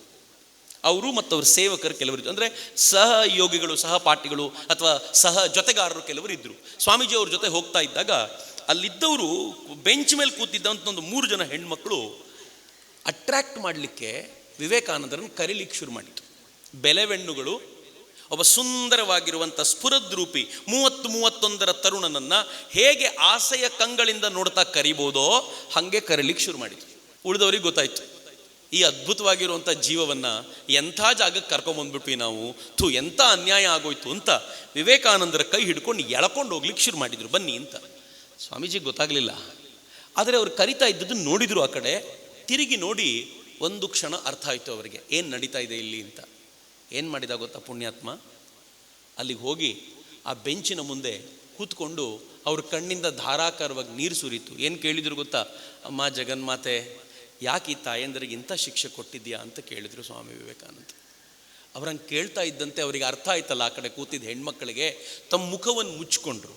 ಯಾರು ತಮ್ಮೊಂದಿಗೆ ಒಂದು ಕ್ಷಣ ಕಳಿಲಿಕ್ಕೆ ಅಂತ ವ್ಯಕ್ತಿನ ಕರೀತಿದ್ರು, ಅವ್ರಿಗೆ ವಿವೇಕಾನಂದರಿಗೆ ಮುಖ ತೋರಿಸ್ಲಿಕ್ಕಾಗದೆ ಮುಖ ಮುಚ್ಕೊಂಡು ಸಂಧಿಯಿಂದ ವಿವೇಕಾನಂದರ ಮುಖ ನೋಡಿಕೊಂಡು ಎಸ್ ಜೀಸಸ್ ಹ್ಯಾಸ್ ಕಮ್ ಅಂತ ಆ ದೇಶದ ಬೆಲೆವೆಣ್ಣುಗಳು ವಿವೇಕಾನಂದರು ನೋಡಿ ಹೇಳಿದರು. ನನಗೆ ಈ ಘಟನೆ ಓದಿದಾಗ ಭಾಳ ಬಾರಿ ಅಂದ್ಕೊಳ್ತಿದ್ದೆ, ಯಾವುದೋ ದೇಶದ ಹೆಣ್ಮಕ್ಕಳು ಕೆಟ್ಟ ಕ್ಯಾರೆಕ್ಟರ್ನ ಹೆಣ್ಮಕ್ಕಳು ಅಂತ ಬಿಡದೆ ಆ ಹೆಣ್ಮಕ್ಕಳಲ್ಲೂ ಕೂಡ ಜಗನ್ಮಾತೆಯ ವ್ಯಕ್ತಿತ್ವವನ್ನು ಕಾಣಲಿಕ್ಕೆ ಸಾಧ್ಯವಾಗ್ತಿತ್ತಲ್ಲ, ಅದು ಸ್ವತ್ವ ಅಂತ ನಾನು ಹೇಳೋದು. ಮಿತ್ರ, ಇದು ಭಾರತೀಯತೆಯ ಸಂವಾದಿಯಾಗಿ ನಿಲ್ಲಬಲ್ಲಂಥ ಸಂಗತಿ. ಭಾರತೀಯತೆ ಅಂತಂದರೆ ಏನು ಅಂತ ಕೇಳಿದಾಗ ಜಗತ್ತನ್ನೆಲ್ಲ ಹೀಗೆ ರೀಚ್ ಮಾಡ್ಬೋದಾಗಿರುವಂಥ ಸಂಗತಿ. ಜಗತ್ತಿನ ಅನೇಕ ಜನರಿಗೆ ಅರ್ಥ ಆಗಲ್ಲ ಈ ಸಂಗತಿ. ಜಗತ್ತಿನ ಅನೇಕರಿಗೆ ಈ ಥರದ ವಿಚಾರಗಳನ್ನು ಯೋಚನೆ ಮಾಡಲಿಕ್ಕೂ ಸಾಧ್ಯ ಆಗಲ್ಲ. ಹೀಗಾಗಿ ಸ್ವಾಮಿ ವಿವೇಕಾನಂದರು ಒಂದ್ಸಲ ತಮ್ಮ ಕೋಣೆಯಿಂದ ಹೊರಗೆ ಬಂದವರು ಶತಪಥ ಹಾಕ್ತಾ ನಿಂತಿದ್ರು. ವಿವೇಕಾನಂದರ ಸೋದರ ಸನ್ಯಾಸಿ ಅರ್ಧ ರಾತ್ರಿಯಲ್ಲಿ ಯಾಕೆ ಹಿಂಗೆ ಓಡಾಡ್ತಿದ್ದಾರೆ, ನಿದ್ದೆ ಬರಲಿಲ್ವಾ ಅಂದರೆ ವಿವೇಕಾನಂದರು ಹೇಳಿದ್ರಂತೆ, ಜಗತ್ನಲ್ಲಿ ಎಲ್ಲೋ ಯಾರಿಗೋ ತೊಂದರೆ ಆಗಿದೆ, ನನ್ನ ಹೃದಯ ಜೋರಾಗಿ ಬಡ್ಕೋತಿದೆ, ಯಾಕೇನು ಗೊತ್ತಾಗ್ತಿಲ್ಲ ಅಂತ. 2 ದಿನ ಆದಮೇಲೆ ಅವ್ರು ಹೇಳ್ತಾರೆ, ಅವ್ರು ಎದ್ದು ಹೊತ್ತಲ್ಲಿ ಫಿಜಿಯಲ್ಲಿ ಭೂಕಂಪ ಆಗಿತ್ತು, ಅದರ ಪ್ರತಿಸ್ಪಂದನೆ ಅವರಿಗೆ ಆಗ್ತಿತ್ತು ಅಂತ. ನೀವು ಹೃದಯವನ್ನು ವಿಶಾಲ ಮಾಡಿಕೊಂಡ್ರೆ ಜಗತ್ನಲ್ಲಿ ಎಲ್ಲೋ ನಡೆಯುವಂಥ ಒಂದು ಸೂಕ್ಷ್ಮ ಸಂಗತಿಗೆ ಪ್ರತಿಸ್ಪಂದನೆ ಕೊಡ್ಲಿಕ್ಕಾಗತ್ತಲ್ಲ. ಭಾರತೀಯತೆಯ ಪರಿಕಲ್ಪನೆ ಅಂಥದ್ದು, ವಿಶ್ವ ಮಾನವತೆಯ ಕಲ್ಪನೆ, ವೈಶ್ವಿಕ ಕುಟುಂಬದ ಕಲ್ಪನೆಯನ್ನು ಸ್ವಾಮಿ ವಿವೇಕಾನಂದರು ಕಟ್ಟಿಕೊಂಡಿದ್ರು. ಹಾಗಂತ ಭಾರತಕ್ಕೆ ಇಲ್ವಾ? ಅದು ಇವತ್ತಿಗೂ ಇದೆ. ಸುಮ್ಮನೆ ಒಂದು ಎಕ್ಸಾಂಪಲ್ ಕೊಡ್ತೀನಿ ನಾನು ನಿಮಗೆ. ಕರೋನಾ ಬಂದಾಗ ಜಗತ್ತೆಲ್ಲ ಹೇಗೆ ಬಿಹೇವ್ ಮಾಡ್ತು? ಜಗತ್ತಿನ ಅನೇಕ ರಾಷ್ಟ್ರಗಳು ಕರೋನಾದಿಂದ ದುಡ್ಡು ಮಿಂಟ್ ಮಾಡೋದು ಹೆಂಗೆ ಅಂತ ನೋಡಿದ್ವು. ಎಂಥ ಆಪರ್ಚುನಿಟಿ! ಇವತ್ತಿಗೂ ಜಗತ್ತಿನ ಅನೇಕ ರಾಷ್ಟ್ರಗಳು ಡಿಬೇಟ್ ಮಾಡ್ತವೆ, ಮತ್ತೊಮ್ಮೆ ಪ್ಯಾಂಡಮಿಕ್ ಬಂದರೆ ನಾವು ಹೇಗೆ ಇದನ್ನು ಆಪರ್ಚುನಿಟಿಯಾಗಿ ಕನ್ವರ್ಟ್ ಮಾಡ್ಕೋಬೇಕು ಅಂತ. ನಮ್ಮ ಹತ್ರ PPE ಕಿಟ್ಸ್ ಇರಲಿಲ್ಲ. ನಾವು ಕೆಲವು ತಿಂಗಳ ಕಾಲ ಲಾಕ್ಡೌನ್ ಮಾಡಿ ನಾವು PPE ಕಿಟ್ ಅನ್ನು ಪ್ರೊಡ್ಯೂಸ್ ಮಾಡ್ಲಿಕ್ಕೆ ಶುರು ಮಾಡಿದ್ವಿ. ಎಷ್ಟು ಪ್ರೊಡ್ಯೂಸ್ ಮಾಡಿದ್ವಿ ಅಂತಂದ್ರೆ ಇಂಡಿಯಾದಲ್ಲಿ PPE ಕಿಟ್ಗಳ ಬರಲಿಲ್ಲ. ನಾವು ಚಾಲೆಂಜ್ ತಗೊಂಡ್ವಿ ಅದನ್ನು. ಆದರೆ ಇದು ಬಹಳ ದೊಡ್ಡ ಸಂಗತಿ ಅಲ್ಲ ಮಿತ್ರರೇ. ಜಗತ್ತಿನ 150 ರಾಷ್ಟ್ರಗಳಿಗೆ ಜೀವರಕ್ಷಕ ಔಷಧಿ ಅಂತ ಯಾರೋ ಏನೋ ಹೇಳಿದಾಗ ಅದು ಭಾರತದಲ್ಲಿದೆ ಅಂತ ಗೊತ್ತಾದಾಗ ಈ ದೇಶ 150 ರಾಷ್ಟ್ರಗಳಿಗೂ ದುಡ್ಡಿನ ಬಗ್ಗೆ ತಲೆ ಕೆಡಿಸ್ಕೊಳ್ಬೇಡಿ, ಮೊದಲು ಔಷಧಿ ತಗೊಳ್ಳಿ ಅಂತ ಪ್ರೊಡ್ಯೂಸ್ ಮಾಡಿ ಕಳಿಸ್ಕೊಟ್ಟಿದ್ದಿದೆಯಲ್ಲ, ಜಗತ್ತು ಇವತ್ತಿಗೂ ಮರೆಯಲ್ಲ ಅದನ್ನು. ಅದು ಭಾರತದ ಸಾಮರ್ಥ್ಯ. ನೆನ್ಪಿಟ್ಕೊಳ್ಳಿ, ಜಗತ್ತಿನಲ್ಲಿ 5 ರಾಷ್ಟ್ರಗಳು ವ್ಯಾಕ್ಸಿನ್ ಪ್ರೊಡ್ಯೂಸ್ ಮಾಡಿದ್ದು. ಶ್ರೀಮಂತ ರಾಷ್ಟ್ರ ಅಮೆರಿಕ, ಎಲ್ರಿಗೂ ಗೊತ್ತು, ಮಾಡಿರ್ಬೋದು, ಕರೆಕ್ಟ್, ಬುದ್ಧಿವಂತರಿದ್ದಾರೆ. ರಷ್ಯಾ ಬುದ್ಧಿವಂತರಿದ್ದಾರೆ, ಮಾಡಿರ್ಬೋದು. ಇಂಗ್ಲೆಂಡು ದುಡ್ಡು ಇದೆ, ನಮ್ಮಿಂದನೇ ಕದ್ಕೊಂಡು ಹೋಗಿರೋದೆಲ್ಲ, ಇಲ್ಲದೆ ಏನು ಮಾಡ್ತಾರೆ, ಮಾಡಿರ್ಬೋದು ಅಂತ. ಚೀನಾ ವೈರಸ್ಸೇ ಅವರದ್ದು, ಇನ್ನು ಆಂಟಿ ವೈರಸ್ಸು ಅಥವಾ ಅದಕ್ಕೆ ಬೇಕಾಗಿರುವಂಥ ವ್ಯಾಕ್ಸಿನ್ ಕಂಡುಹಿಡಿದ್ರು, ಭಾರಿ ದೊಡ್ಡ ವಿಶೇಷ ಏನಿಲ್ಲ. 5ನೇ ರಾಷ್ಟ್ರ ಯಾವುದು? ಸುಮ್ಮನೆ ಭಾರತ ಅಂತ ಹೇಳ್ಬೇಡ್ರು. ದೀನ, ದರಿದ್ರ, ಹೀನ, ಕೃಪಣ, ಕೆಲಸಕ್ಕೆ ಬಾರದ ಅಜ್ಞಾನಿಗಳ, ಹಳ್ಳಿಗಳಿಂದಲೇ ತುಂಬಿಕೊಂಡಿರುವ ದಡ್ಡರ, ಮೂಢನಂಬಿಕೆ, ಹಿಂಗೆ ತಾನೇ ಹೇಳೋದು ಜಗತ್ತು ನಮಗೆ. ಈ 4 ದೊಡ್ಡ ದೊಡ್ಡ ರಾಷ್ಟ್ರಗಳ ನಡುವೆ 5ನೇ ರಾಷ್ಟ್ರವಾಗಿ ತಲೆ ಎತ್ಕೊಂಡು ನಿಂತ್ಕೊಂಡಿದ್ದು ಈ ರಾಷ್ಟ್ರ, ಇದು ಭಾರತ. ಆದರೆ ನಾನು ಯಾಕೆ ಇದ್ರ ಬಗ್ಗೆ ಬಹಳ ಹೆಮ್ಮೆ ಇಟ್ಕೊಂಡು ಹೇಳ್ತೀನಿ ಗೊತ್ತೇನು? ಆ್ಯಂಡ್ ಯು ನೋ, ನಾನು ಇದನ್ನು ಎಷ್ಟು ಸಲ ಹೇಳಿದ್ದೀನೋ ಗೊತ್ತಿಲ್ಲ, ಆದರೆ ಪ್ರತಿ ಬಾರಿ ಅಮೆರಿಕ ಅಂದಾಗ ಇದೇ ಬೆರಳು ಬರೋದು ನನಗೆ, ಭಾರತ ಅಂದಾಗ ಇದೇ ಬೆರಳು ಬರೋದು. ಗೊತ್ತಿಲ್ಲ ನನಗೆ, ಅದು ನನ್ನ ಮನಸ್ಸೊಳಗೆ ಸೇರ್ಕೊಂಡು ಹೋಗಿರೋದು. ಯಾಕೆ ಅಂತ ಹೇಳ್ತೀನಿ ನಾನು. ಯಾಕೆ ಅಂದರೆ ಜಗತ್ತಿನ ಶ್ರೀಮಂತ ರಾಷ್ಟ್ರ ಅಂತ ಹೇಳಿಕೊಳ್ಳುವ ಅಮೆರಿಕ ಜಗತ್ತಿನ ಜನ ವ್ಯಾಕ್ಸಿನ್ ಬೇಕು ಅಂತ ಕೇಳಿದಾಗ ಏನು ಮಾಡ್ತು ಗೊತ್ತಾ? 2 ಕಂಡೀಷನ್ ಇದೆ ನಂದು. ಮೊದಲನೇ ಕಂಡೀಷನು ನನ್ನ ಜನಕ್ಕೆ ಮೊದಲು, to some extent you can agree. 2ನೇ ಕಂಡೀಷನ್ ಏನು ಗೊತ್ತಾ? ನನಗೆ ಪ್ರೊಡಕ್ಷನ್ ಕಾಸ್ಟ್ ಏನಾಗಿದೆಯೋ ಅದಕ್ಕಿಂತ ಎಷ್ಟು ಪಟ್ಟಾದರೂ ಹೆಚ್ಚು ಕೇಳ್ಬೋದು. ನೀವು ದುಡ್ಡು ಕೊಟ್ಟು ಕೊಂಡ್ಕೋಬೇಕು. ದುಡ್ಡಿಲ್ಲ ಅಂದರೆ ನಿಮ್ಮ ನ್ಯಾಷನಲ್ ಅಸೆಟ್ಸನ್ನು ಅಡ ಇಡಬೇಕು ಅಂದರು. ನ್ಯಾಷನಲ್ ಅಸೆಟ್ಸ್ ಅಂದರೆ ನಿಮ್ಮ ಪೋರ್ಟ್ಗಳನ್ನು ಅಡ ಇಡಬೇಕು, ಏರ್ಪೋರ್ಟ್ಗಳನ್ನು ಅಡ ಇಡಬೇಕು, ನಿಮ್ಮ ಸಂಸತ್ ಭವನಗಳನ್ನು ಅಡ ಇಡಬೇಕು. ನನಗೆ ಅಡ ಇಟ್ಟು ನೀವು ಕೊಟ್ಟರೆ ಇದನ್ನು ಕೊಡ್ತೀನಿ ಅಂತಂದರೆ ಜನ ಸಾಯ್ತಾ ಇದ್ದಾರೆ. ಅದರಲ್ಲೂ ಲೂಟಿ ಮಾಡೋ ಆಲೋಚನೆ ಅಯೋಗ್ಯರದ್ದು. ಬಡ ರಾಷ್ಟ್ರಗಳು ಭಾರತದ ಕಡೆ ತಿರ್ಕೊಳ್ತು, ನಮಗೆ ಕೊಡಲ್ವಾ ಅಂತ. ಇಂಡಿಯಾ ಸೆಟ್ ಕೊಡ್ತೀನಿ, 2 ಕಂಡೀಷನ್ ಇದೆ ನಂದು. ನನ್ನ ಜನಕ್ಕೆ ಕೊಡುವಾಗಲೇ ನಿಮಗೂ ಕೊಡ್ತೀನಿ, ಅಷ್ಟು ಪ್ರೊಡಕ್ಷನ್ ಮಾಡ್ತೀನಿ. ಸೆಕೆಂಡ್ ಕಂಡೀಷನ್ ಏನು ಗೊತ್ತಾ?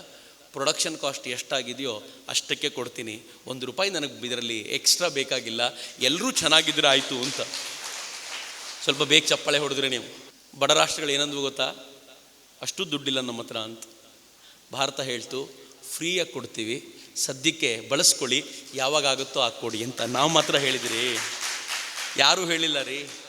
ನಮ್ಮ ಪಕ್ಕದ ರಾಷ್ಟ್ರಗಳಿವೆಯಲ್ಲ, ಅದು ಬಾಂಗ್ಲಾದೇಶ, ಅಫ್ಘಾನಿಸ್ತಾನ, ಶ್ರೀಲಂಕಾ, ನೇಪಾಳ, ಮಯನ್ಮಾರ್, ಈ ರಾಷ್ಟ್ರಗಳಿಗೆಲ್ಲ ನಾವು ಏನು ಮಾಡಿದ್ವಿ ಗೊತ್ತಾ? ಕೋವಿನ್ ಅಂತ ಪ್ಲ್ಯಾಟ್ಫಾರ್ಮ್ ನಾವು ಕ್ರಿಯೇಟ್ ಮಾಡಿದ್ದೀವಿ. ಈ ಪ್ಲ್ಯಾಟ್ಫಾರ್ಮಲ್ಲಿ ಇದ್ದವರನ್ನು ಸೆಪ್ರೇಟ್ ಮಾಡಲಿಕ್ಕೆ, ಅವ್ರಿಗೆ ವ್ಯಾಕ್ಸಿನೇಷನ್ ಮಾಡಲಿಕ್ಕೆ ಅನುಕೂಲ ಆಗುತ್ತೆ. ಆ ಪ್ಲ್ಯಾಟ್ಫಾರ್ಮನ್ನು ಯಾವ ಕಂಡೀಷನ್ ಇಲ್ಲದೆ ನಿಮ್ಮ ಜೊತೆ ಹಂಚ್ಕೊಳ್ತೀವಿ ಅಂತ ಹೇಳಿದವ್ರು ನಾವು ರೀ. ಹೆಂಗ್ರಿ ಕೆಳಗಡೆ ನೋಡ್ತೀರಾ? ಎಲ್ಲಿಂದ ಬಂತು ಈ ಸ್ವತ್ವ? ಇದನ್ನು ಹೊಸತಲ್ಲ. ಇದನ್ನು ನರೇಂದ್ರ ಮೋದಿ ಇದ್ದಿದ್ದರಿಂದಾಗಿ ಮಾಡಿದ್ರು, ಅವ್ರು ಇದ್ದಿದ್ದರಿಂದಾಗಿ ಇದಕ್ಕೊಂದು ವೇಗ ಸಿಕ್ತು. ಆದರೆ ಭಾರತದ ಅಂತಃಸತ್ವ ಇದು. ಆ ಕಾರಣಕ್ಕೋಸ್ಕರ ಆ ಲೀಡರ್ನ ಗೌರವಿಸೋದು ನಾವು. ಯಾಕೆಂದರೆ ಈ ದೇಶದ ಅಂತಃಸತ್ವಕ್ಕೆ ಹತ್ತಿರವಾಗಿ ಬದುಕ್ತಾನೆ ಅಂತ. ನೀವು ಸುಮ್ಮನೆ ಗಮನಿಸಿ, ನನಗೆ ಇವ್ರನ್ನ ಕಂಡ್ರೆ ತುಂಬ ಇಷ್ಟ ಅಂತ ನೀವು ಯಾರ್ಯಾರನ್ನ ಹೇಳ್ತಿರೋ ಪಟ್ಟಿ ಮಾಡಿ. ಅದು ಕೆಲವೊಂದ್ಸಲ ಏನಾಗುತ್ತೆ, ಟಿ ವಿಯಲ್ಲಿ ನೋಡಿದ ತಕ್ಷಣ ಕೆಲವರು ಇಷ್ಟ ಆಗ್ತಾರೆ, ಅಥವಾ ಬಿಡಿ, ಅದು ಇನ್ನೊಂದು ವಾರಕ್ಕೆ ಬೇಜಾರು ಬರುತ್ತೆ ಅವ್ರ ಮೇಲೆ. ಆದರೆ ಸುದೀರ್ಘ ಕಾಲ ನೋಡಿರ್ತೀರಿ, ನೋಡಿದ ಮೇಲೆ ಇಷ್ಟ ಆಗಿರ್ತಾರೆ. ಯಾಕೆ ಅಂತ ಸುಮ್ಮನೆ ಒಂದು ಕ್ವೆಶ್ಚನ್ ಮಾರ್ಕ್ ಹಾಕಿ ಗೊತ್ತಾಗುತ್ತೆ ನಿಮಗೆ. ಇವರು ಭಾರತೀಯ ಸಂಸ್ಕೃತಿಗೆ, ಸ್ವತ್ವಕ್ಕೆ ಭಾಳ ಹತ್ತಿರವಾಗಿರೋದ್ರಿಂದ ನಂಗೆ ಗೊತ್ತಿಲ್ಲದಂತೆ ಹೃದಯಕ್ಕೆ ಹತ್ತಿರವಾಗ್ತಾರೆ ಅಂತ. ಸುಮ್ಮನೆ out of the topic, Rahul Gandhi ಇಷ್ಟ ಆಗ್ತಾರೋ, ನರೇಂದ್ರ ಮೋದಿ ಇಷ್ಟ ಆಗ್ತಾರೋ ಅಂತ ಕೇಳಿದರೆ, most of Indians, if I am not wrong, more than 75% of Indians ಅವ್ರು ಹೇಳ್ತಾರೆ, ವೋಟ್ ಬೇಕಿದ್ರೆ ಇನ್ನೊಂದು ಪಾರ್ಟಿಗೆ ಹಾಕೋಣ, ಆದರೆ ಮೋದಿನೇ ಇಷ್ಟ ಆಗೋದು ನಮಗೆ ಅಂತ. ಯಾಕೆ ಹೇಳೋದು ಗೊತ್ತಾ? ಮೋದಿ ಸ್ವತ್ವಕ್ಕೆ ಹತ್ತಿರವಾಗಿದ್ದಾರೆ ಅಂತ, ಮೋದಿ ಭಾರತೀಯತೆಗೆ ಹತ್ತಿರವಾಗಿದ್ದಾರೆ ಅಂತ. That simple. ಹೆಚ್ಚು ಹೆಚ್ಚು ಭಾರತೀಯತೆಗೆ, ಹೆಚ್ಚು ಹೆಚ್ಚು ಭಾರತೀಯ ಸಂಸ್ಕೃತಿಗೆ ಹತ್ತಿರವಾಗಿ ವಿಶ್ವ ಮಾನವತೆಯನ್ನು ಆವಾಹಿಸಿಕೊಳ್ಳೋದು ಸಾಧ್ಯವಾಗುತ್ತೆ. ಇದು ಭಾರತ ಪ್ರೆಸೆಂಟ್ ಮಾಡ್ತು. ಆದರೆ ಸ್ವಾಮಿ ವಿವೇಕಾನಂದರು ವಿಶ್ವಮಾನತೆ ಅನ್ನುವಂಥ ದೊಡ್ಡ ಕಲ್ಪನೆಯನ್ನು ಕೊಟ್ಟ ಮೇಲೆ 2ನೇದೊಂದು ಕಲ್ಪನೆ ಕೊಟ್ಟರೆ ಏನು ಗೊತ್ತಾ? ಭಾರತೀಯತೆಗೆ ಹತ್ತಿರವಾಗಿರು ಅಂತ. ನಮ್ಮಲ್ಲಿ ಕೆಲವರು ವಿಶ್ವಮಾನವರು ಇದ್ದಾರೆ, ಭಾರತ ಕಂಡರೆ ಆಗೋದಿಲ್ಲ ಅವ್ರಿಗೆ. ಮಾತೆತ್ತಿದ್ರೆ ವಿಶ್ವಮಾನವತೆ. ಕುವೆಂಪು ಅವ್ರದ್ದೊಂದು ಸಾಲಿದೆ, ನಂಗೆ ಕೆಲವು ಲೆಫ್ಟಿಸ್ಟ್ಗಳ ಜೊತೆ ಯಾವಾಗಲೂ ಗಲಾಟೆ ನಡೀತಿರುತ್ತೆ. ಅವ್ರದ್ದೊಂದು ಸ್ಟಾಲ್ ಹಾಕಿದರೆ, ಯಾವುದಾದ್ರೂ ಒಂದು ಕಾರ್ಯಕ್ರಮಕ್ಕೆ ನೀವು ಕರೀರಿ, ಒಂದು ಜಾತ್ರೆ ಇದೆ, ಒಂದು ಸ್ಟಾಲ್ ಹಾಕಿ ಅಂತ. ಅಲ್ಲಿ ಲೆಫ್ಟಿಸ್ಟ್ಗಳು ಬಂದರೆ ಅಲ್ಲೊಂದು ದೊಡ್ಡ ಬೋರ್ಡ್ ಇರುತ್ತೆ, 100 ದೇವರನ್ನೆಲ್ಲ ನೂಕಾಚೆ ದೂರ ಕುವೆಂಪು ಅಂತ. ಕುವೆಂಪು ಯಾತಕ್ಕೆ ಹಿಂಗೆ ಹೇಳಿದ್ರು ಮಾರೆ ಅಂತ ಅನಿಸುತ್ತೆ. 100 ದೇವರು ನೂಕಾಚೆ ದೂರ ನೂಕೆ ಅಂತ ಮಾಡೋದು. ಆದರೆ ಸೆಕೆಂಡ್ ಸಾಲ್ ಏನು ಬರೆದಿದ್ದಾರೆ ಗೊತ್ತಾ ಕುವೆಂಪು? 100 ದೇವರನ್ನೆಲ್ಲ ನೂಕಾಚೆ ದೂರ, ಭಾರತಾಂಬೆಯೇ ದೇವಿ ನಮಗಿಂದು ಪೂಜಿಸುವ ಬಾರ. ಏನು ಅದ್ಭುತವಾಗಿದೆ ಕಲ್ಪನೆ. 100 ದೇವರನ್ನ ಪಕ್ಕಕ್ಕಿಟ್ಟರೆ ಪರವಾಗಿಲ್ಲ, ವಿವೇಕಾನಂದರ ಮಾತಿದು. ಇನ್ನು 50 ವರ್ಷಗಳ ಕಾಲ ನಿಮ್ಮೆಲ್ಲ ದೇವರನ್ನ ಕಟ್ಟಿ ನೀವು ಸಮುದ್ರಕ್ಕೆ ಸೇರಿ, ಇನ್ನು 50 ವರ್ಷಗಳ ಕಾಲ ತಾಯಿ ಭಾರತೀಯನ ದೇವರು ಅಂತ ಪೂಜೆ ಮಾಡಿ ನೀವು ಅದ್ಭುತವಾಗಿರೋದನ್ನು ಗಮನಿಸ್ತೀರಿ ಅಂತ. ಅವ್ರು ಹೇಳಿದ 1897ಕ್ಕೆ, ಅಲ್ಲಿಗೆ 50 ವರ್ಷ ಸರಿಯಾಗಿ 1947. ಏನು ಕಲ್ಪನೆ ಇತ್ತು ನೋಡಿ ಸ್ವಾಮೀಜಿದು. ಮಿತ್ರ, ಇದು ಸ್ವಾಮಿ ವಿವೇಕಾನಂದರು ಕೊಟ್ಟಂತ ಕಲ್ಪನೆ. ಅವ್ರ ಭಾರತೀಯತೆ ಎಷ್ಟು ಪ್ರಖರವಾಗಿತ್ತು ಗೊತ್ತೇನು? ಅವ್ರ ಭಾರತೀಯತೆಯನ್ನು ನಾವು ಇಮ್ಯಾಜಿನ್ ಮಾಡಲಿಕ್ಕೂ ಸಾಧ್ಯ ಆಗ್ತಿರಲಿಲ್ಲ. ಅಮೆರಿಕಾದಲ್ಲಿ ಮೊದಲನೇ ಭಾಷಣ ಸ್ವಾಮಿ ವಿವೇಕಾನಂದರು ಮಾಡಿದ್ರಲ್ಲ, ಮಾಡುವಾಗ ಅವ್ರಿಗೆ ಕ್ರಿಶ್ಚಿಯನ್ರ ಮೇಲೆ ಅಪಾರವಾದ ಗೌರವ ಇತ್ತು. ಎಂತೋ ಅದ್ಭುತವಾದ ವೇದಿಕೆಯನ್ನು ಕ್ರಿಯೇಟ್ ಮಾಡಿದ್ದಾರೆ, ಜಗತ್ತಿನ ಎಲ್ಲ ಮತಪಂಥಗಳನ್ನು ಒಂದು ಕಡೆ ಸೇರಿಸಿದ್ದಾರೆ ಅಂತ. ಮೊದಲನೇ ಭಾಷಣ ಮುಗಿದ್ಮೇಲೆ ಗೊತ್ತಾಯ್ತು ಅವರಿಗೆ, ಇದು ಒಂದು ಕಡೆ ಸೇರಿಸ್ಲಿಕ್ಕೆ ಮಾಡಿದ್ದಲ್ಲ, ಎಲ್ಲರನ್ನೂ ಕೂರಿಸಿ ನಿಮ್ದು ಯಾವ ಧರ್ಮವೂ ಲೆಕ್ಕಕ್ಕಿಲ್ಲ, ಕ್ರಿಶ್ಚಿಯನ್ ಧರ್ಮವೇ ಶ್ರೇಷ್ಠ ನೋಡಿ ಅಂತ ಹೇಳಲಿಕ್ಕೆ ಮಾಡಿದ್ದು ಅಂತ. ಅದಾದಮೇಲೆ ವಿವೇಕಾನಂದರು ಬಡದ್ರು. ಹೆಂಗೆ ಬಡದ್ರು ಅಂತಂದರೆ, ಕ್ರಿಶ್ಚಿಯನ್ರು ಮುಟ್ಕೊಂಡು ನೋಡಬೇಕು. ಒಂದು ಕಡೆ ಅಂತೂ ಡೆಟ್ರಾಯ್ಟ್ನ ಒಂದು ಚರ್ಚ್ನಲ್ಲಿ ಸ್ವಾಮಿ ವಿವೇಕಾನಂದರು ಮಾತಾಡ್ತಾ ಹೇಳ್ತಾರೆ, ನೀವು ಕ್ರಿಶ್ಚಿಯನ್ರು ಇಷ್ಟೆಲ್ಲ ಒಳ್ಳೇದು ಮಾತಾಡ್ತೀರಿ, ನನ್ನ ದೇಶಕ್ಕೆ ಬಂದ ನನ್ನ ದೇಶದ ಮೇಲೆ ಮಾಡಿರುವಂತ ಅತ್ಯಾಚಾರ ಎಂತದ್ದು ಅಂತಂದ್ರೆ, ಹಿಂದೂ ಮಹಾಸಾಗರದ ಕೆಳಗಿರುವಂತ ಅಷ್ಟೂ ಕೆಸರನ್ನ, ಮಹಾಸಾಗರದ ಕೆಳಗಿರುವ ಅಷ್ಟೂ ಕೆಸರನ್ನ ತೆಗೆದು ನಿಮ್ಮ ಮುಖಕ್ಕೆ ಎರಚಿದ್ರೆ 1% ಪ್ರಾಯಶ್ಚಿತ್ತ ಆಗ್ಬೋದು ಅಷ್ಟೇ ಅಂತ. ಡೆಟ್ರಾಯ್ಟ್ನ ಚರ್ಚ್ನಲ್ಲಿ ಸ್ವಾಮಿ ವಿವೇಕಾನಂದರು ಮಾತನಾಡೋದು, ಹಿಂದೂಗಳ ಮುಂದೆ ಮಾತಾಡಿದ್ದಲ್ಲ. ಈ ಪರಿಯ ಅತ್ಯಂತ ಪ್ರಖರವಾದ ರಾಷ್ಟ್ರ ಪ್ರೇಮ ಇತ್ತಲ್ಲ, ಹೆಂಗಿತ್ತು ಗೊತ್ತೇನು? ಒಂದ್ಸಲ ನಿವೇದಿತಾ, ಮಾರ್ಗರೆಟ್ ನೋಬಲ್ ಅವರೇ ದೀಕ್ಷೆ ಕೊಟ್ಟು ನಿವೇದಿತಾ ಅಂತ ಅವಳನ್ನ ಬದಲಾಯಿಸಿದ್ರು. ನಿವೇದಿತಾ, ಸ್ವಾಮಿ ವಿವೇಕಾನಂದರು ಮತ್ತೊಂದು ಕೆಲವು ಶಿಷ್ಯರು ಕಾಶ್ಮೀರದಲ್ಲಿದ್ದರು. ನಿವೇದಿತಾನ್ ಕೇಳಿದ್ರು, ಜಗತ್ನಲ್ಲಿ ಅತ್ಯಂತ ಪ್ರೀತಿಯ ರಾಷ್ಟ್ರ ಯಾವುದು? ಸಹಜವಾಗಿ ಐರ್ಲೆಂಡಿಂದ ಬಂದ ಹುಡುಗಿ, ನನಗೆ ನಮ್ಮ ಯುರೋಪ್ ಕಂಡ್ರೆ ಭಾಳ ಪ್ರೀತಿ ಅಂದ್ಲು. ನೆತ್ತಿಗೆ ಏರ್ಬಿಡ್ತಲ್ಲ ಸ್ವಾಮೀಜಿಗೆ, ಏನು ಯುರೋಪು? ಜಗತ್ತಿನ ಎಲ್ಲ ಜನರ ಮೇಲೆ ಶೋಷಣೆ ಮಾಡ್ಕೊಂಡು ಮೆರಿತಾ ಇರುವಂಥ ಯುರೋಪು, ಇಂಗ್ಲೆಂಡು ನಿನ್ನ ಮೆಚ್ಚಿನ ರಾಷ್ಟ್ರವ ಅಂತೇಳಿ ಚೆನ್ನಾಗಿ ಬೈದು, ಇನ್ನು ನಿನ್ನ ಜೊತೆ ಮಾತಾಡಲ್ಲ ನಾನು ಅಂತ ಅವ್ರು ಗುಡ್ಡ ಹತ್ಕೊಂಡು ಹೋಗ್ಬಿಟ್ರು. 3 ದಿನ ಬರಲೇ ಇಲ್ಲ, ನಿನ್ನ ಮುಖಾನೇ ನೋಡಲ್ಲ ನಾನು. 3 ದಿನ ಇವಳು ಹತ್ತು ಸಾಕಾಗೋಗಿತ್ತು. ಇವಳಿಗೆ ಅರ್ಥ ಆಗಿತ್ತು, ಯಾವ ರಾಷ್ಟ್ರವನ್ನು ಪ್ರೀತಿಸ್ತಾ ಇದ್ದೀನಿ ನಾನು, ಯಾವ ರಾಷ್ಟ್ರವನ್ನು ಪ್ರೀತಿಸಬೇಕಾಗಿತ್ತು ಅಂತ. ಸ್ವಾಮೀಜಿ 3 ದಿನಕ್ಕೆ ಕೆಳಗೆ ಬಂದಾಗ ಕಾಲಿಗೆ ಬಿದ್ದು ಹೇಳಿದ್ಲು, ಗೊತ್ತಾಯ್ತು ನನಗೆ, ನನ್ನ ತಪ್ಪಾಯಿತು, ಕ್ಷಮಿಸಿ ಅಂತ. ಸ್ವಾಮೀಜಿ ನಗ್ನಗ್ತಾ ಅವಳನ್ನು ಪ್ರೀತಿಯಿಂದ ಸಂತೈಸಿ ಮುಂದಕ್ಕೆ ಕರ್ಕೊಂಡು ಹೋಗ್ತಾರೆ. ಮುಂದೆ ನಿವೇದಿತಾ ಹೆಂಗಾದ್ಲು ಗೊತ್ತಾ? ಅವಳು ಸ್ಕೂಲ್ ನಡೆಸ್ತಾ ಇದ್ಲು ಹೆಣ್ಮಕ್ಕಳಿಗೋಸ್ಕರ. ಆ ಸ್ಕೂಲಲ್ಲಿ ಒಂದು ಪ್ರಶ್ನೆ ಕೇಳ್ತಾನೆ, who is the queen of India? ತಕ್ಷಣ ಮಕ್ಕಳು ಕೈಯೆತ್ತಿ ಹೇಳಿದ್ರು, ಕ್ವೀನ್ ವಿಕ್ಟೋರಿಯಾ. ನಿವೇದಿತಾ ಏನು ಹೇಳ್ತಾಳೆ ಗೊತ್ತಾ? ಕ್ವೀನ್ ವಿಕ್ಟೋರಿಯಾ ಇಂಗ್ಲೆಂಡಿನ ರಾಣಿ, ಭಾರತದ ರಾಣಿ ಅಂದರೆ ಅದು ಸೀತೆ, ಅದು ಸಾವಿತ್ರಿ, ಅವರು ಮಾತ್ರ ಭಾರತೀಯರ ರಾಣಿ ಆಗಬಲ್ಲರೆ ಹೊರತು ಅದು ಇವಳಲ್ಲ. ನಿವೇದಿತಾ ಹೇಳೋ ಮಾತು. ಒಂದಷ್ಟು ಹುಡುಗರು ಬಂದರು ನಿವೇದಿತಾ ಹತ್ರ, ಯಂಗ್ ಹುಡುಗರು, ಅಕ್ಕ ನಾವು ಕ್ರಿಕೆಟ್ ಕಾಂಪಿಟೇಷನ್ ಮಾಡ್ತಾ ಇದ್ದೀವಿ, ಚಾಂಪಿಯನ್ಶಿಪ್ ಮಾಡ್ತಿದ್ದೀವಿ, ಬಹುಮಾನ ವಿತರಣೆಗೆ ನೀನೇ ಬರಬೇಕು. ನಾಚಿಕೆ ಆಗಬೇಕು ನಿಮಗೆಲ್ಲ. ಯಾವುದೋ ದೇಶದ ಕ್ರೀಡೆಯನ್ನು ತೊಗೊಂಡ್ಬಂದು ಇಲ್ಲಿ ಆಟ ಆಡ್ತೀರಾ ನೀವು, ಅದಕ್ಕೆ ಬಹುಮಾನಕ್ಕೆ ನಾನು ವಿತರಣೆಗೆ ಬರಬೇಕಾ? ನಾನು ಮಾತ್ರ ಯಾವ ಕಾರಣಕ್ಕೂ ಬರಲ್ಲ ಅಂದು 2 ದಿನಕ್ಕೆ ವಾಪಸ್ ಬಂದರು. ಅಕ್ಕ ನಾವು ಕಬಡ್ಡಿ ಚಾಂಪಿಯನ್ಶಿಪ್ ಮಾಡ್ತಿದ್ವಿ, ನೀ ಬರಬೇಕು ಅಂತ. ಅಕ್ಕ ನಾವು ಬರ್ತೀನಿ ಅಂದ್ಲು. ಹೆಂಗಿದೆ ಯೋಚನೆ ಮಾಡಿ. ಆಲೋಚನಾ ಪಥವೇ ಭಾರತೀಯವಾಗಿ ಕನ್ವರ್ಟ್ ಮಾಡುವಂಥ ಚಿಂತನೆ ಇದಿಲ್ಲ. ವಿಶ್ವಮಾನವರಾಗಬೇಕು ಅಂತ ಹೇಳಿದ ವಿವೇಕಾನಂದರೇ 2ನೇ ಹಂತದಲ್ಲಿ ಭಾರತೀಯತೆಯ ಪರಿಕಲ್ಪನೆಯನ್ನು ಕಟ್ಟಿಕೊಟ್ರು. ಮಿತ್ರ, ಇವತ್ತು ಭಾರತದಲ್ಲಿ ಇಲ್ವಾ? ಕಳೆದ 10 ವರ್ಷಗಳಲ್ಲಿ ಬಹುಶಃ ನಾನು ನೀವು ಯಾವತ್ತೂ ಗಮನಿಸದೇ ಇರುವಂಥ ಭಾರತೀಯತೆ ಭಾರತದಲ್ಲಿ ತಾಂಡವ ನೃತ್ಯ ಮಾಡ್ತಾ ಇದೆ. ಎಂಥ ಭಾರತೀಯತೆ! ನಾನೊಂದು ಅಪರೂಪದ ಸಂಗತಿ ಹೇಳ್ತೀನಿ ನಿಮಗೆ. ಕಳೆದ 2 ದಿನಗಳ ಹಿಂದೆ ನಿಜ್ಜಾರ್ ಅನ್ನುವಂಥ ಒಬ್ಬ ಖಾಲಿಸ್ತಾನಿಯನ್ನ ಕೆನಡಾದಲ್ಲಿ 2 ಅನ್ನೋನ್ ಶೂಟರ್ಸ್ ಬಂದು ಕೊಂದ್ಬಿಟ್ಟು ಹೋದ್ರು. ಯಾರು ಗೊತ್ತಾ ಅವನು? ಇಂಗ್ಲೆಂಡ್ನಲ್ಲಿ ಭಾರತದ ದೂತಾವಾಸ ಕಚೇರಿಯ ಮುಂದೆ ಇಂಡಿಯನ್ ಫ್ಲಾಗ್ ಅನ್ನ ಕೆಳಗಿಳಿಸಿ ಖಾಲಿಸ್ತಾನಿ ಫ್ಲಾಗ್ ಅನ್ನ ಏರಿಸಿದವು. ಈ ದೇಶ ಅವತ್ತೇ ಡಿಸೈಡ್ ಮಾಡಿತ್ತು, ಯಾರು ಈ ಕೆಲಸ ಮಾಡಿದಿರೋ ಅವ್ರಿಗೆ ಸರಿಯಾದ ಪಾಠ ಕಲಿಸ್ಬೇಕು. ಯಾಕೆ ಅಂತಂದ್ರೆ ಭಾರತ ಬದುಕಿರ್ಬೇಕಲ್ಲ.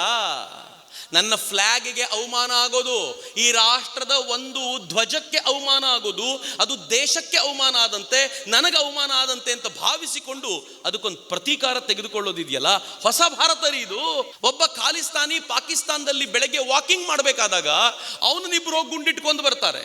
ಯಾಕೆ ಕೊಂದು ಬರ್ತಾರೆ ಅಂತಂದ್ರೆ ಈ ದೇಶಕ್ಕೆ ಅವನು ಡ್ರೋನ್ಗಳ ಮೂಲಕ ಶಸ್ತ್ರಗಳನ್ನು ಕಳಿಸ್ಕೊಡ್ತಾ ಇದ್ದ ಅಂತ.